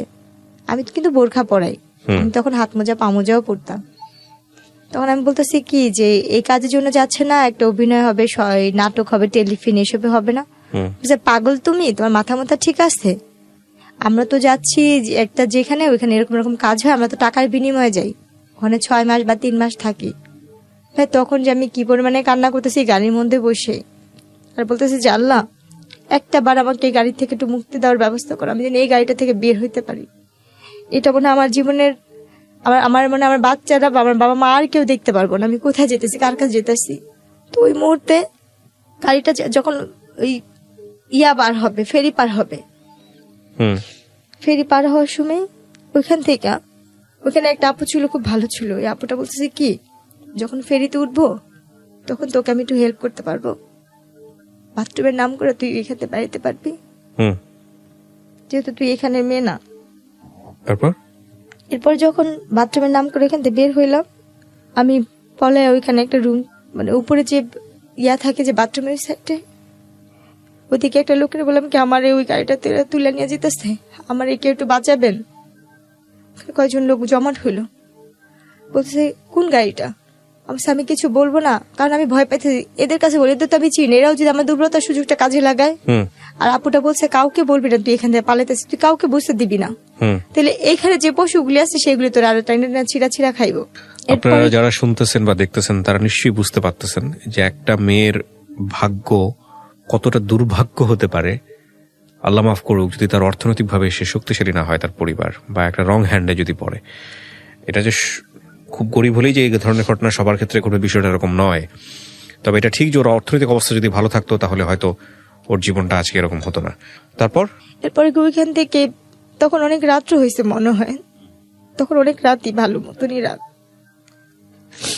তখন ওই সময় আমি লুকায় বাথরুমে বসে আসছি, বাথরুম থেকে বের হচ্ছি না, কোনোভাবে বের হচ্ছি না। আর আমি যে লোকগুলোকে বলছি ওই লোকগুলি আমাকে খুঁজতেছে। অনেকক্ষণ পরে ভালো করে বোরখার মুখটুক আটকে অন্য সাইড এমন ভাবে বের হলাম যে আমি কাউকে কিছু বলিনি, আমি যে কোনো গাড়ি থেকে পলাইছি বা কিছু, ওরকম কাউকে কিছু বুঝতে দিইনি। এরপর যখন ফেরিটা ঘাটে ভিড়লো, এরা তো খুঁজতেছে কোনোভাবে পাচ্ছে না। আমি গাড়িটাকেও দেখতেছি লুকা এক সাইডের থেকে ভিতরে। ওইখান থেকে দেখি কি গাড়ি থেকে 3-4 জন বের হয়েছে, চান্দমাথা যে লোক উনিও বের হচ্ছে। আমি তাড়াতাড়ি করে জোরে জোরে হাইটা আগা ফেরির মধ্যে যে খাবারের দোকানগুলো থাকে না, যে খাবার খায় হোটেল টোটেল, ওইখানের ভিতর ঢুকছি খুঁজে। ওইখানে ঢুকে আমি এক সাইডে গিয়ে এক পাশে যে দাঁড়া, মানে এমন ভাবে করতেছি যে আমি দোকান থেকে কিছু কিনতেছি, যাতে আমাকে কেউ না দেখে বা না করে। কারণ আমি তখন বুঝি যে আমার যে করি হোক আমার এই জায়গাতে বাঁচতে হবে, এবং আমি এইখান থেকে বাঁচার পরে ওই স্বামী নামে যে পশুটা ছিল তার সাথে আমি আর কোনো ধরনের যোগাযোগ করব না, তার সাথে আমি আর কোনো ধরনের সম্পর্কেই রাখবো না। আমার নসিবে যা আছে তাই হবে। কারণ আমি তো বাচ্চাদের রাখার জন্য, আমার বুকে রাখার জন্য আমি অনেক চেষ্টা করছি। আমার 2টা সন্তানকে আমি অনেক কষ্ট করে পালছি। আজকে আমার সেই বাচ্চাদের আমি চোখেও দেখি না, জানিও না কোথায় আছে, কিভাবে আছে, কিছুই জানি না। শুধু অভাবের কারণে আমি তার সব ধরনের অত্যাচার, সব ধরনের কথা আমি মাইনা নিচ্ছিলাম। এরপরে যে ওর গাড়িটা নেমে গেছে, গাড়িটার থাকে না, অপেক্ষা করে না আমার একজনের জন্য আর 10টা মেয়ে করবে, আর মানুষ যেহেতু ওখানে ভিড় হয়ে গেছে। এরপরে গিয়ে ওই গাড়িটা চলে গেল, আর আমি বসে রাখলাম যে এই ফেরিটা কখন আবার ওই পারে যাবে। ওখানে বসে থাকলাম যে কখন ঢাকার বাস আসবে। তখন আমি কি করলাম, বসে পরে অনেকক্ষণ বসে থাকার পর দেখতেছি যে ঢাকা লেখা যে বাসগুলো, তখন আমি বললাম কি এই বাসটা কি ঢাকা যাবে? পরে বলতেছে কি হ্যাঁ এটা তো ঢাকা যাবে। পরে আমি নাম বলছি ভাই আমার ব্যাগটা হারাই গেছে, আমার কাছে কোনো টাকা পয়সা নেই, আমাকে কি ঢাকা নেওয়া যাবে? পরে বলতেছে কি দেখতেছো আমার হাতে কোনো ব্যাগ নেই বা কোনো টাকা পয়সার মতো কিছু নাই। পরে আচ্ছা যান উঠেন, যদি যাত্রী বেশি হয় আপনাকে দাঁড়া যেতে হবে। আমি ঠিক আছে আমার কোনো সমস্যা, আমি দাঁড়াই যাব। তখন ওই বাসটাতে উঠলাম, ওই বাসটা যাত্রাবাড়িতে এসে নামলো। ওখান থেকে আমি একটা রিক্সা নিয়ে আমার মার বাসায় চলে আসলাম, কারণ আমার আর কোথাও যাওয়ার জায়গা নেই। মার বাসায়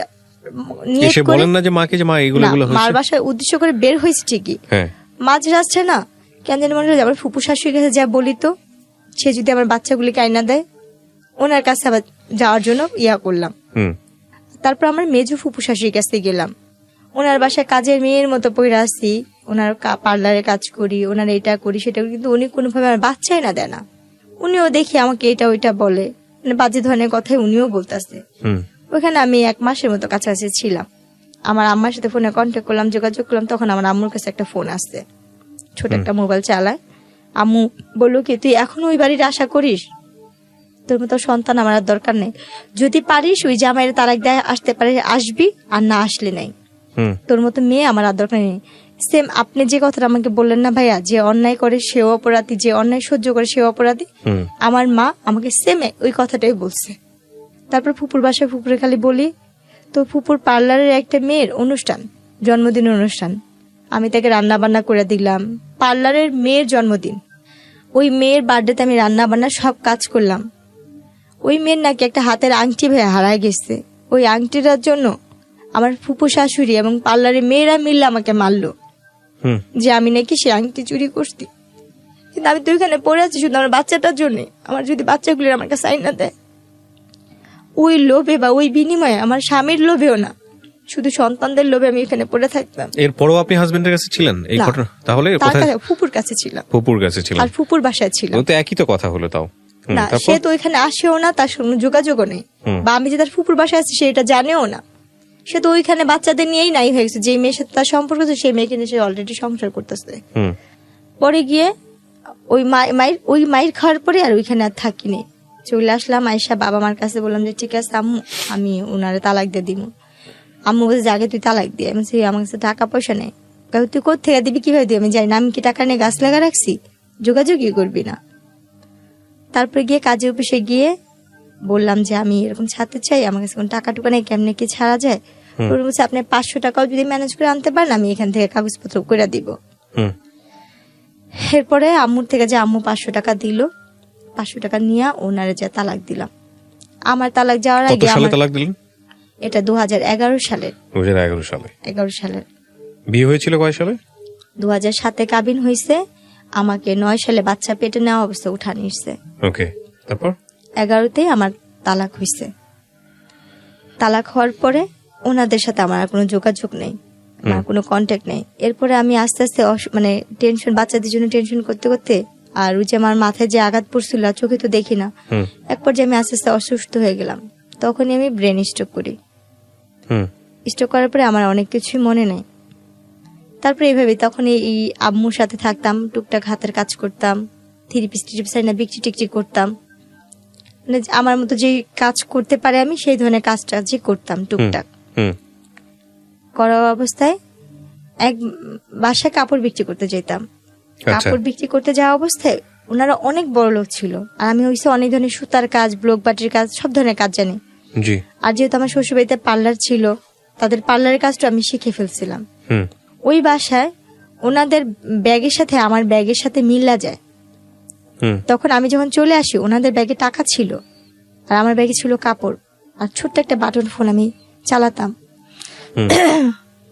হয়তো বা তারা ওই আমার এই ভিডিওটা দেখবে, হয়তো সেটা শুনবে, সে আপুরা এদের ঋণ আমি কখনো শোধ করতে পারবো না। ওনাদের টাকার ব্যাগ আমার কাছে চলে আসে আর আমার কাপড় ব্যাগ ওনাদের বাসে। আমার ওই কাপড় ব্যাগে ছোট একটা ফোন ছিল, আমার বাটন ফোন। আচ্ছা। তো আমি যখন রিক্সাওয়ালাকে টাকা দিবে তখন দিচ্ছে আমার ব্যাগে টাকা নেই, ওই টাকা ওনাদের টাকা, আমার ফোনও নেই, আমার টাকাও নেই। তখন আমি ওই টাকার দেখে অবাক হয়ে গেছি, এতগুলো টাকা তো আমি কখনো দেখিনি। তখন গিয়ে আমি কি করলাম, বাসায় নামলাম, না আমার ওই নাম্বারে ফোন দিচ্ছি বারবার। ধরেন সারাদিন এরকম পার হয়েছে, সন্ধ্যার দিকে ফোন ধরতে। আমি বলতেছি কি এই ফোনটা যার কাছে, ওনাদের একটা ব্যাগ আমার কাছে। বলার পরে উনি বলতেছে আমাদের ব্যাগ তোমার কাছে, তুমি কে? আর এই ফোনটাই কিভাবে? আমি বলছি আপা আপনার বাসায় যে আমি নকশি খাতা বিক্রি করতে গেছিলাম, আমার কাপড় দিতে গেছিলাম, তখন আমার এই ব্যাগটা গেছিল। বলছে ও হ্যাঁ হ্যাঁ হ্যাঁ, আমি তো ওই বাসায় গেছিলাম, কাপড় কিনতে বেড়াতে গেছিলাম, ওই ব্যাগটা তোমার কাছে, দেখি দিয়ে দাও তো। পরে উনি দ্বন্দ্ব হয়ে ওই লাইনে থাকা হয়েছে। উনি বলছে কি তুমি কি জানো ওই ব্যাগে কি আছে? পরে আমি বলছি আমি জানি, আমার এটার প্রতি কোনো লোভ নেই। কি ছিল? টাকা ছিল। কত টাকা ছিল? ভাইয়া জানি না, কিন্তু এত টাকা কখনো চোখে দেখিনি, অনেকগুলো টাকাই ছিল। তারপর তখন উনি বলছে তোমার এই টাকার প্রতি কোনো লোভ নেই? আমি বলছি না আপা, আমার এই টাকার প্রতি কোনো লোভ নেই। তখন উনি বললো কি তুমি আসো গুলশান আসতে পারবা এই ব্যাগটা নিয়ে? আমি গুলশান জীবনে যাইনি, আমি চিনি না। পরে উনি বললো যে ধানমন্ডিতে আসতে পারবা? আমি তাও চিনি না, আমি কখনো যাইনি এসব জায়গায়, আমি কি করে চিনবো? তখন উনি আমাকে বলছে ঠিক আছে আমি কোথায় আসবো? আমি বলছি আমি তালতলা চিনি। তখন আমাদের এলাকার ভূতের আড্ডা একটা আছে রেস্টুরেন্ট, উনি ওখানে আসতে বলছে। আমি ব্যাগটা নিয়ে ওখানে গেছি, যার পর উনি আমার দিকে তাকায় রয়েছে আর আমার ব্যাগটা দেখতেছে, আর উনি আমার ব্যাগটা নিয়েই আসতে আইসনে মাথায় হাত দেয়, বলতেছে কি যে তোর মতো মেয়ে আমি খুব কম দেখছি রে, কিরে বোন তোর এই টাকার প্রতি কোনো লোভ লাগে নাই?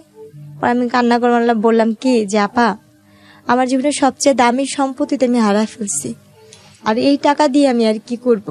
আমার জীবনে যে ছেলে মেয়ে আমার স্বামী সংসার, সেটাই তো, এই টাকার জন্যই আমার জীবনটা আজকে এখানে। আমার বাবা মার টাকা ছিল না বলে আমি স্বামীর সংসার করতে পারিনি, যৌতুকের টাকা দিতে পারিনি, এটা আমার মূলত আমার অপরাধ ছিল। আমি গরিবের মেয়ে, আমার বাবা মা গরিব। তখন ওনার না খুব মায়া লাগছে আমার কথা শুনে, বলতেছে তুই এখান থেকে যে টাকা নিবি নিয়ে নিলে। বলছি না আপা আমার টাকা লাগবে না, যদি পারেন আমার একটা কাজ দিয়েন, আমি কাজ করব, আমার একটা কাজ দরকার, আমি যদি একটু চাকরি করতে পারতাম আমি তো লেখাপড়া জানি। তখন উনি আমাকে কি কাজ দিল, ওনার বাচ্চাদের স্কুলে নেওয়া আসার একটা কাজ দিল। আচ্ছা, ওনার বাচ্চাদের স্কুলে নিয়ে যেতে মানতাম, কিন্তু ওনার অনেক বড় লোক ছিল। এরপর একদিন ওনার বাচ্চারা অসুস্থ, একটা বাচ্চা অসুস্থ, ওনার ছেলে অপারেশন করবে, ছেলেটার অপারেশন করার সময় তাদের AB নেগেটিভ রক্তের গ্রুপ দরকার ছিল। ওই সময় ওই রক্তটা আমি দিই, আমি বলি যে আমি এই রক্তটা দিব। বলছে কি তোর কি রক্ত এটা? পরে আমি বললাম যে হ্যাঁ, আমার যখন আমি অসুস্থ ছিলাম তখন আমি শুনছি আমার এই রক্তের গ্রুপটা AB নেগেটিভ, আপনার AB নেগেটিভ রক্তের গ্রুপ। যেখানে ওনার বাচ্চার 3-4 ব্যাগ রক্ত লাগবে, সেখানে আমার 1 ব্যাগ আর 1 ব্যাগ ওনারা কিনে আনছে। এই 2 ব্যাগ দিয়ে ওনার বাচ্চাকে উনি ইয়ে করলো। তখন ওই যে রক্ত দিয়ে, আমি তো কখনো রক্ত দিই নেই, রক্ত দিয়ে তো সাথে সাথে উঠতে হয় না। আমি কি করছি, রক্ত দিয়ে উঠে পড়ছি না, আমার চশমাটা পড়ে গেছে, ভাঙে গেছিল একটা ফ্রেম। তখন আমি অন্ধের মতো হাতা হাতা চশমা খুঁজতেছিলাম। তো ওই জিনিসটা ওই আপুটা ফলো করে বলতেছে কি তুই কি চশমা ছাড়া চোখে দেখিস না? এরপরে গিয়ে আমি বলতেছি কি আপা আমি তো চশমা ছাড়া চোখে দেখি না, আজকে 3 বছর ধরে আমার চোখের অবস্থা এরকম। পরে উনি না দেখে বলছে তুই কোনো ডাক্তার দেখাইছিস? আমি ডাক্তার দেখাইছি, ডাক্তাররা আমাকে অপারেশন করতে বলছে আর কি কি যেন পরীক্ষা করতে বলছে, করিনি টাকার জন্য। তখন উনি সাথে সাথে ওনার ড্রাইভারকে ডাক দিল আর ওনার ম্যানেজারকে ডাক দিল। আমাকে ওইখানে সাথে সাথে ওই মুহূর্তে আমাকে ওইখান থেকে জুস টুস খাওয়ায়া পানি টানি খাওয়া আমাকে নিয়ে গেল ডাক্তারখানায়। নিয়ে যাওয়ার পরে ওখানে আমি আমার চোখ পরীক্ষা করে কি কি ধরনের পরীক্ষা, অনেক ধরনের পরীক্ষা টরীক্ষা করার পরে বললো যে ওর যদি ইমিডিয়েটলি যদি ওই অপারেশন না করে ও আর কোনোদিন চোখে দেখতে পাবে না, আর ওর চোখে রক্ত জমাট হয়ে একটা পুঁজ তৈরি হয়েছে, একটা ইনফেকশন হয়ে গেছে ওর কর্নিয়াতে। তখন ওই মুহূর্তে আপারা আমাকে ডাক্তার দেখায় সবকিছু কমপ্লিট করে আমাকে পাসপোর্ট বানায় আমাকে চেন্নাইতে ডাক্তার দেখাবে, চেন্নাই থেকে। এরপরে কি করছে ওনারা, আমার সবকিছু করা শেষ, অপারেশন করা শেষ, ওনারা আমাকে খুশি হয়ে জায়গা কিনে দিবে। আচ্ছা, ওনারা আমাকে একটু জায়গা কিনে দিবে, যাতে বাড়িতে আপনি আছেন আর কি। হ্যাঁ, ওরা আপনাকে একটা জায়গা কিনে দিবে। হ্যাঁ, ওরা আমাকে একটা জায়গা দান করলো, আমার চোখের অপারেশন করা শেষ দিয়ে আমার একটা জায়গা কোথায় এটা দান করলো, এটা হচ্ছে ড্যামরা ইস্ট হেডকোয়ার্টার দিকে। আচ্ছা, কতটুকু জায়গা? 2 কাঠা। 2 কাঠা। আচ্ছা, আপনাকে একদম আপনার নামে লিখে দিয়েছে? সম্পূর্ণ আমার নামে লিখে কাগজপত্র করে দিয়েছে, দান করছে এটা আমাকে ওনারা। ওকে। আমার হিস্ট্রিশন দান করার পরে তো ওনারা আমাকে আর খুশি আর কিছু টাকা দিচ্ছিল, আর 2 লাখ টাকার মতো ওনারা আমাকে টাকা দিচ্ছিল, এটা দিয়ে তুই কিছু করিস, পড়াশোনা কর বা কিছু কর। ওনারা দেশের বাইরে সবাই চলে গেছে, আমার সাথে আর কোনো সম্পর্ক নেই, তারা চলে যাবে। ওনারা দেশের বাইরে চলে গেছে, যাওয়ার আগে আপনাকে হ্যাঁ এটা খুশি হয়ে দিয়ে গেছে। তো আমি ওই মুহূর্তে না ভাবছি কি, যেহেতু আমি লেখাপড়া যাই না, আমার 2টা বাচ্চা আছে, আমি ওই টাকাটা দিয়ে, যেহেতু আমার বাবা মাও খুব গরিব, ভাই বিয়ে করছে, ভাই ভাইয়ের মতো থাকে, যার মতো শেষে থাকে, আমি ওই টাকাটাকে বিদেশ যাওয়ার জন্য, তখন বিদেশে লোক নিতেছে বাসা বাড়ি, তখন বিদেশে গেলাম, এক দালাল ধরলাম, উনি আমার থেকে 1.5 লাখ টাকা নিল। এটা মহিলা দালাল ছিল, উনি বিদেশি লোক পাঠায়। উনি আমাকে কাজে দিল কি, হাসপাতালে ক্লিনারের কাজের কথা বলে উনি আমাকে সব কাগজপত্র করতে। আমি হাসপাতালে ক্লিনার হয়ে কাজে যাই, দুবাইতে পাঠাবে। সেখানে গিয়ে আমার সাথে আরেক ঘটে, আমার নসিবটাই এরকম। ওখানে যাওয়ার পরে আমি একটা ভার ডান্সারে পড়ি, ভার ক্লাবে। ওখানে যে মেন ভার ক্লাবের যে ম্যানেজার থাকে, ও আমার ভাইয়াকে আগে থেকেই চিনতো, আমার ভাইয়ের বন্ধু ছিল। আচ্ছা, আমার ভাইয়াকে চিনতো, জানতো। উনি আমাকে এয়ারপোর্ট থেকে বলতেছে তুমি অমুকের বোন না? আমি বলছি হ্যাঁ।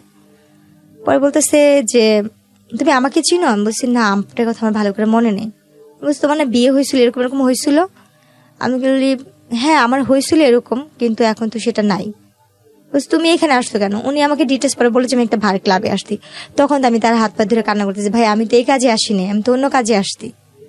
বলছে আল্লাহ তুমি এই কথা আগে জানতা না? বলছে না। তখন উনি কি করলো, ওইখানের একটা মেয়ে ছিল ডান্সার, ওই আপুদের 2টা আপুকে বললো যে দেখ ও কিন্তু যাই না আসে নাই, মালিকের বউ কিন্তু ওর অনেক মারবো, ওই জন্য ক্লাবে না যেতে পারে বা ইয়া করে ওটা ব্যবস্থা করিস, স্টেজে উঠতে হবে। এখন আমি স্টেজে উঠবো না, আমি কানাকাটি করতেছি, আর আমি সেরকম পোশাক নিই, আমি তো হাসপাতালে চাকরির জন্য 3 পিস নিচ্ছি আমার, আর ওখানে হয়েছে লেহেঙ্গা স্কার্ট টিস্কার্ট পরে নাচতে হয়, সেটা আমি তো নিইনি। তখন ওই মালিকের বউকে বলে কি ওরে উঠায় না, যে টাকা লাগে আমি দিব, ওকে রাখেন। তো উনি বলছে কি না আমি করে ধুয়ে পানি খাবো, বলছে না আমি দিব ভাই। বলার পরে বলছে ঠিক আছে। তো 2 দিন আমি ভালোই ছিলাম, কিছু করেনি। 2 দিন পর ও টাকা দেয় না, এখন আমাকে মারধর করতেছে, উঠাবে। ও আমার সাথে কি বড় বেমানিটা করতে, আর মানুষকে বিশ্বাস করে যে প্রতারণা করে, যেটা আমার মতো আর কেউ যেন না করে। আমি ওখানে যাই, ওই আপুগুলো আমাকে বলে যে দেখো তোমার তো এখানে আসতো, তুমি এক কাজ করো, 3 মাসের ব্যাপারই তো, এখানে শুধু নাচতেই হয়, খারাপ কিছু না, তুমি শুধু ডান্স করো, এখানে ডান্স করলে তুমি তোমার একটা পারিশ্রমের যে একটা ফল এটা নিয়ে যেতে পারো, এখানে তোমার অনুমতি ছাড়া কোনো খারাপ কাজ হবে না। দুবাইতে এরকম কোনো নিয়ম নেই। কিন্তু আমি বুঝি নাই ভাইয়া, আমাকে যে আমার স্বামী যেটা বলছে আমি সেটা, উনি বলছে কি এখানে নাচলেই তুমি খারাপ হতে হইব। আমি ওই জিনিসটাই ধরেছি যে আমি তো একবার তো অনেক কিছু দেখে আসছি খারাপ জগতের, আমি তো আর কোনো কিছু করতে চাই না, বা আমি তো আমার নিজের দেহটাকে বিক্রি করা ছাড়া সবকিছুই করছি, জীবনে অনেক ধরনের মোকাবেলা করে আসছি, আমি আর কিছু করতে চাই না, আমি একটু সৎভাবে বাঁচতে চাই, সেটা পরিশ্রম করে 1 টাকা হইলে আমি নিয়ে খাবো। তখন আমি না ওর হাতে পায়ে জড়া ধরলাম যে ভাইয়া আমাকে এখান থেকে পাঠা দেওয়ার ব্যবস্থা করেন না, আমার বাবা মার কাছে আমার 2 কাঠা জায়গা আছে, আমি সেটা বিক্রি করে আপনাকে টাকা দিবে দরকার হয়। এই কথাটা আমি ওকে নিজে থেকেই বললাম যে আমার 2 কাঠা জায়গা আছে, আমি বিক্রি করে দরকার আপনাকে টাকা দিব।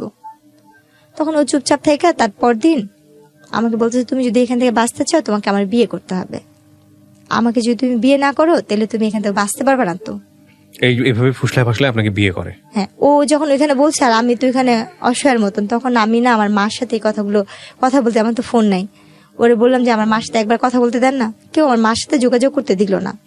আমি একটা জিনিস সংক্ষিপ্ত করে ফেলতেছি এখন, কারণ আমি জানি আপনার এই গল্পটা কোন দিকে যাবে। আমি খুব শর্ট করে নিয়ে আসি, যাতে আমাদের দর্শকরা যারা এতক্ষণ ধরে দেখছেন বা শুনছেন তাদের একটু প্রেসাইজ করতে সুবিধা হবে।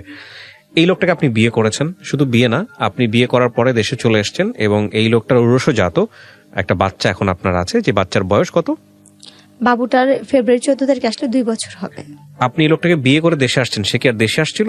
ওনাকে যখন আমি দুবাইতে বিয়ে করি, উনি দুবাই নিয়মে বিয়ে করার পরে আমাকে বাংলাদেশে পাঠা দেয়, এবং আমি বাংলাদেশে চলে আসার পরে আমার বাবা মা বলছিল যে এই লোকটা ভালো হবে না, খারাপ হবে। তখন আমার বাবা মা আমার অন্য জায়গায় বিয়ে ঠিক করে, এবং অন্য জায়গায় যেখানে বিয়ে ঠিক করে সেই ছেলেটা আনম্যারিডই ছিল।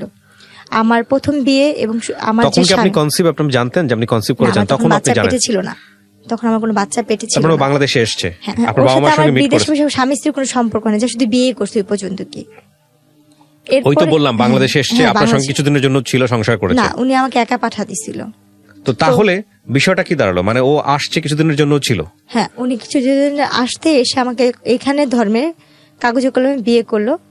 ওর ফ্যামিলির সাথে কি আপনার যোগাযোগ হয়েছে? হ্যাঁ, ওর বাবা ফ্যামিলির সাথে যোগাযোগ আছে। ওর বাবা মা সবাই আমাকে নিয়েছিল, এবং ওর বাবা মার আগের বিয়ের কথাটা জানে না, পরবর্তীতে জেনেছে। পরবর্তীকাল তারা নাকি শোনা শুনছে, কিন্তু এটা আমার হাজবেন্ড কখনো ফেস করে নাই। এটা সম্পূর্ণ সে গোপন রাখছে। এখন বাচ্চা আছে, আপনার হাজবেন্ডের সাথে আপনার যোগাযোগ আছে? উনি আমার বাচ্চাকে 3 মাসে পেটে রেখে বাইরে চলে গেছে, আমার দেখেও নাই কখনো?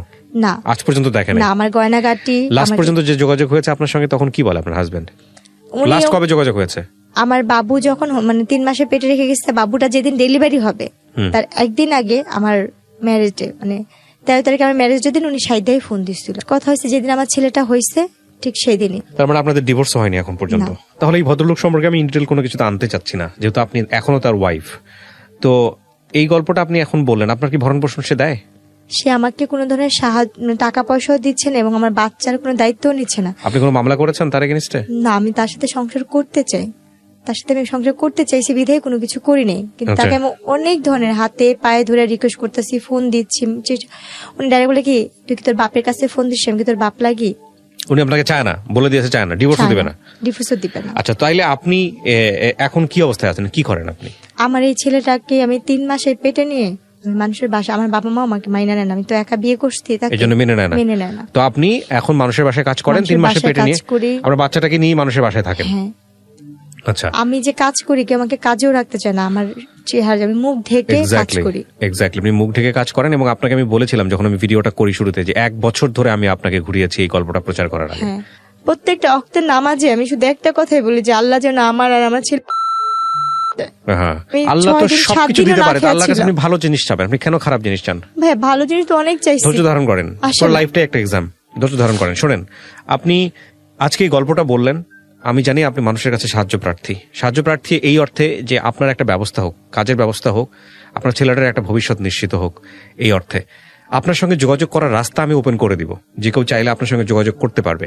কিন্তু আপনি যে কারণে মানুষের বাসায় যান না কাজ করতে বা কাজে নেয় না, ঠিক একই সমস্যা কিন্তু এখানেও তৈরি হবে। আপনি কি বুঝতে পারছেন আমার হ্যাঁ, কথাটা? আপনি আমাকে এটা বলছিলেন বলছি না, 1 এখানে বছর ধরে আমি আপনাকে বলছি। 1.5 বছরের প্রায় হ্যাঁ, আমি বলছি আমার কিন্তু। বাবুকে 3 মাসের থেকে শুরু করে আমি আপনাদের এখানে অনেক ফোন দিছি, অনেক যোগাযোগ করছি, কোনো ভাবে না। তারপর বাবুকে 5 মাসে 6 মাসে নিয়ে আমি এখানে ডাইরেক্ট আসছিলাম এই অফিসে। রাইট, আমি সেটাই বলতেছি যে সেই সমস্যাটা এখানেও তৈরি হবে। তারপরেও কি আপনি আপনার ফোন নাম্বার দিতে চাচ্ছেন যোগাযোগ করার জন্য? আমি কেন দিতে চাচ্ছি ভাই, আমার দেওয়ালে পিঠ থেকে গেছে, আমার কোনো ভাবে উপায় নেই। আমার বাচ্চাটাকে নিয়ে আপনারা কিন্তু জানেন আমি ফাঁসি দিতে গেছিলাম আমার ছেলেটাকে নিয়ে অভাবের কারণে।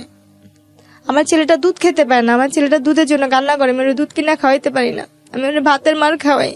প্রিয় দর্শক এবং শ্রোতা, আমি সবকিছু আপনাদের কাছে ওপেন করেছি। আমার 2টা সন্তান আমি হারাইছি, আমি এই বাচ্চাটাকে নিয়ে এই বাঁচতে চাই। গল্পটা অনেক কিছু শেখার আছে এই গল্প থেকে, যে একজন নারীর যদি শক্ত ভিত্তি তার পায়ের নিচে না থাকে। আমি এই ধরনের গল্প আপনাদের সামনে বহুবার উপস্থাপন করেছি, বহুবার, যে শক্ত ভিত্তি যদি তার পায়ের নিচে না থাকে, অর্থনৈতিক ভিত্তি যদি শক্তি না হয়, ডিসিশন নেবার ক্ষমতা যদি তার না থাকে, তাহলে একটা নারীর জীবন কতটা বিষে ভরা হতে পারে, সামাজিকভাবে সে কতটা পশ্চাৎপদ অবস্থার মধ্যে থাকতে পারে, সেটা হচ্ছে বাস্তব উদাহরণ। আরেকটি মানবিকতার জায়গা আছে আজকের এই জীবন গল্পে। আপনারা এই মানুষটির সবচেয়ে বড় যে সমস্যাটি হয়েছে, সে যেখানে কাজ করতে যাবে চেহারাই তার জন্য কাল হয়ে দাঁড়িয়েছে। আমরা আমাদের এই অনুষ্ঠানে অনেক মানবিকতার উদাহরণ দেখেছি। আমি চাই আমাদের এই বোনটির একটা ব্যবস্থা হোক।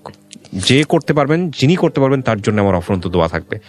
আমি নাম্বারটি ওপেন করে দিচ্ছি, বাট আপনাদের কাছে বিনীত রিকোয়েস্ট হচ্ছে, মানুষের পরিচয় দিয়েন, অ্যাটলিস্ট অমানুষের পরিচয় দিয়েন না, সাহায্য যদি করতে না পারেন।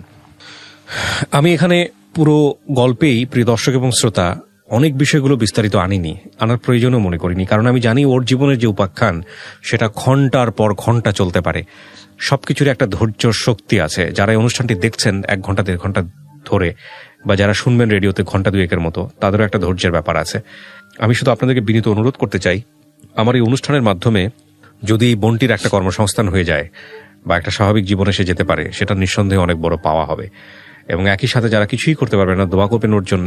এবং যদি শেখার কোনো কিছু থাকে, তাহলে অবশ্যই বলবো যে পায়ের নিচে মাটি শক্ত না করে কোনোভাবেই এমন কোনো সম্পর্কে জড়ানো উচিত না, বা কাউকে ইন্সপায়ারও করা উচিত না যে যাতে করে তার জীবনটা দুর্বিষহ হতে পারে। আমি শেষ একটা প্রশ্ন করব, তারপরে হলো আপনাকে আমি আপনার যোগাযোগ নাম্বারটা এখানে দিতে বলবো, যে নাম্বারে যদি কেউ সাহায্য করতে চায় সে যেন যোগাযোগ করতে পারে, এবং সেটা আপনি স্বেচ্ছায় করছেন, সমস্ত কিছু জেনে শুনে করছেন। আপনি আমাকে বলেন, আপনার তো 2 কাঠা জমি আছে, আপনি চাইলে ওটা বিক্রি করে দিয়ে তো একটা কিছু করতে পারতেন, কেন করেননি? ভাইয়া ওটা এমন ভাবে যারা আমাকে দিচ্ছে আমি বিক্রি করতে পারবো না। এভাবে দেয়া আছে? হ্যাঁ, এভাবে দেওয়া আছে।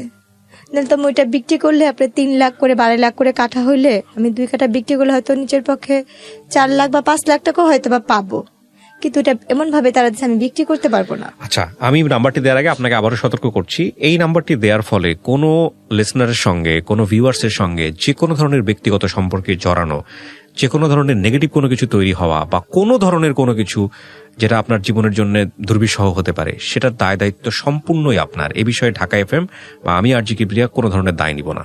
এটা জেনে শুনে আপনি নাম্বারটা দিচ্ছেন। কার সঙ্গে আপনি কথা বলবেন, কার সঙ্গে আপনি সম্পর্কে জড়াবেন, কার সঙ্গে আপনার কি হবে না হবে, সমস্ত কিছু আপনার। এখানে আমাদের কোনো দায় নেই। আপনি কি বুঝতে পেরেছেন আমার কথাটা? হ্যাঁ, সেটা বুঝতে পারছি। জেনে শুনে আপনি দিচ্ছেন। আপনার যদি ভালো হয় সেটাও আপনার, যদি মন্দ হয় সেটাও আপনার।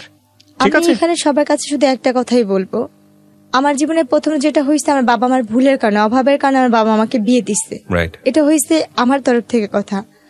আমার মতো জেসমিন যারা সবার ঘরে জন্ম হয়েছে, যারা গরিব ফ্যামিলি, বিশেষ করে এদের বাবা মা যদি রিক্সাও চালায়, ভাত খাওয়া সন্তানকে যেন অল্প বয়সে বিয়ে না দেয়, এটা থাকবে। আর এখান থেকে আমি কি পাবো আমি সেটা জানি না। মানে চেয়ারের কারণে একটা বড় লোকের ঘরে দিয়ে দেয়, এটাও যেন না করে। বলেন, আপনি আপনার সঙ্গে যোগাযোগ করার নাম্বারটি বলেন প্লিজ। এটা কি আপনার নামে রেজিস্ট্রেশন করা আছে ফোন নাম্বারগুলো? আমরা কিন্তু চেক করিনি। হ্যাঁ, বলেন। আমার নামে বলেন। 01945887880। আচ্ছা, আরেকটা হয়েছে 01300738385। আচ্ছা, আপনি যে দুটো নাম্বার দিলেন এই দুটো নাম্বারে কি বিকাশ করা আছে বা নগদ করা আছে? আচ্ছা, প্রিয় দর্শক এবং শ্রোতা, আমি বারবারই আপনাদেরকে বলি, এই দুটো নাম্বার আসলে ওর যতটা আর্থিক সাহায্য দরকার তার চেয়ে বেশি দরকার ওর একটা কর্মসংস্থানের, তার চেয়ে বেশি দরকার ওর সন্তানের সিকিউরিটি। আমি ইন্সপায়ার করব যে ওর অন্তত এই জায়গাটা আপনারা এনশিওর করেন। আপনারা খেয়াল রাখবেন যে এই গল্পটা আসলে মানুষ বলে যে কাঙ্ক্ষিতভাবে চেহারা চায়। আমি বহুবার ওকে 1 বছর 1.5 বছর এখানে নিয়ে আসছি, ও আমাকে ঘুরে ফিরে একটা কথাই বলছে, ভাইয়া মানুষের সৌন্দর্য নাকি মানুষের জন্য পজিটিভ, আমার জন্য সৌন্দর্যটাই অনেক বেশি নেগেটিভ হয়ে গেছে। তো সেই জায়গাটা থেকে চলেন, ওর জন্য আমরা যদি পারি ওর একটা কাজের ব্যবস্থা করি, ওর একটা কর্মসংস্থানের ব্যবস্থা করি, এবং যে যেভাবে পারেন ওর পাশে দাঁড়ান। আমরা চাই ওর সন্তানের একটা ভবিষ্যৎ হোক। আমি আমার জায়গা থেকে আপনার গল্পটা 1.5 বছর ধরে আপনাকে ঘুরিয়ে প্রত্যেকবারই আপনাকে আমি ইন্সপায়ার করেছি গল্পটা না বলার জন্য। আমি কি ঠিক বলেছি? হ্যাঁ, আপনি আমাকে অনেকবার না ফিরাই বলছেন। দিছি। আর আমি বারবারই আপনাকে সেই কারণে আসছি, আমার চলার মতো কোনো পথ নেই। আর আমি কোথা থেকে আমি আর কোথায় আমি কাজ আপনার গল্পটা এই জন্যই প্রচার করলাম যাতে করে এই গল্পের শিক্ষণীয় বিষয়গুলো নিতে পারে। কারণ আমি জানি গ্রামের মানুষ থেকে শুরু করে সবাই আমার এই অনুষ্ঠানগুলো দেখে, সব শ্রেণীর মানুষগুলো দেখে। আপনি যে কথাগুলো লাস্টে বলছেন না, যে সামর্থ্য যতটুকু অতটুকুই যাওয়া উচিত, এটাই হচ্ছে এই গল্পের সবচেয়ে গরিবের বড়। দেওয়া ভালো, কিন্তু গরিবের কাছেই যেন যায় এই যাওয়া সম্পর্কের ভালো, জায়গা কিন্তু থেকে। কোনো বড় লোকের কাছে। আর একটা মেয়ে যদি কম শিক্ষিত হয়, তাকে কম শিক্ষিত ছেলের কাছেই বিয়ে দেওয়া ভালো। কোনো শিক্ষিত ছেলের কাছে দিবে, সে খুঁটা দিবে। হাতে গোনা কয়েকজন দেখা যায় আল্লাহ দুনিয়ায় ভালো থাকে, যেমন যাদের ম্যাক্সিমাম সিনারিওটাই এরকম। হ্যাঁ, যাদের মধ্যে যারা আমাকে হেল্প করছে তারা ভালো ছিল, বা আমি কাউকে বিশ্বাস করে গেছি এটা আমার ভুল ছিল, বা আমি যেখানে কাজ করতে যাই কেউ আমাকে কাজে নেয় না, কাজের আগে বলে কি তোমাকে কি কাজে নিব, দেখা গেছে আমার স্বামী বা আমার ছেলে তোমার সাথে, তখন আমার Right, মুখ right. ঢেকে কাজ করতে হচ্ছে। Right, আতঙ্কের আমি জায়গা। সর্বক্ষণ এইভাবে ঢেকে কাজ করি, আর বাচ্চাটাকে কোলে নিয়ে।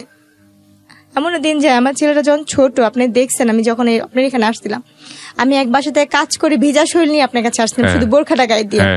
আপনার বাচ্চাকে একটা তসবি দিছিলেন, আমার ছেলেটা তসবি নিয়ে গেছিল। আচ্ছা, আমার বাচ্চাটাকে রেখে আমি যখন কাপড় ধুই, আমার ছেলেটা আমার সাথে যে বাথরুমে বসে কাপড়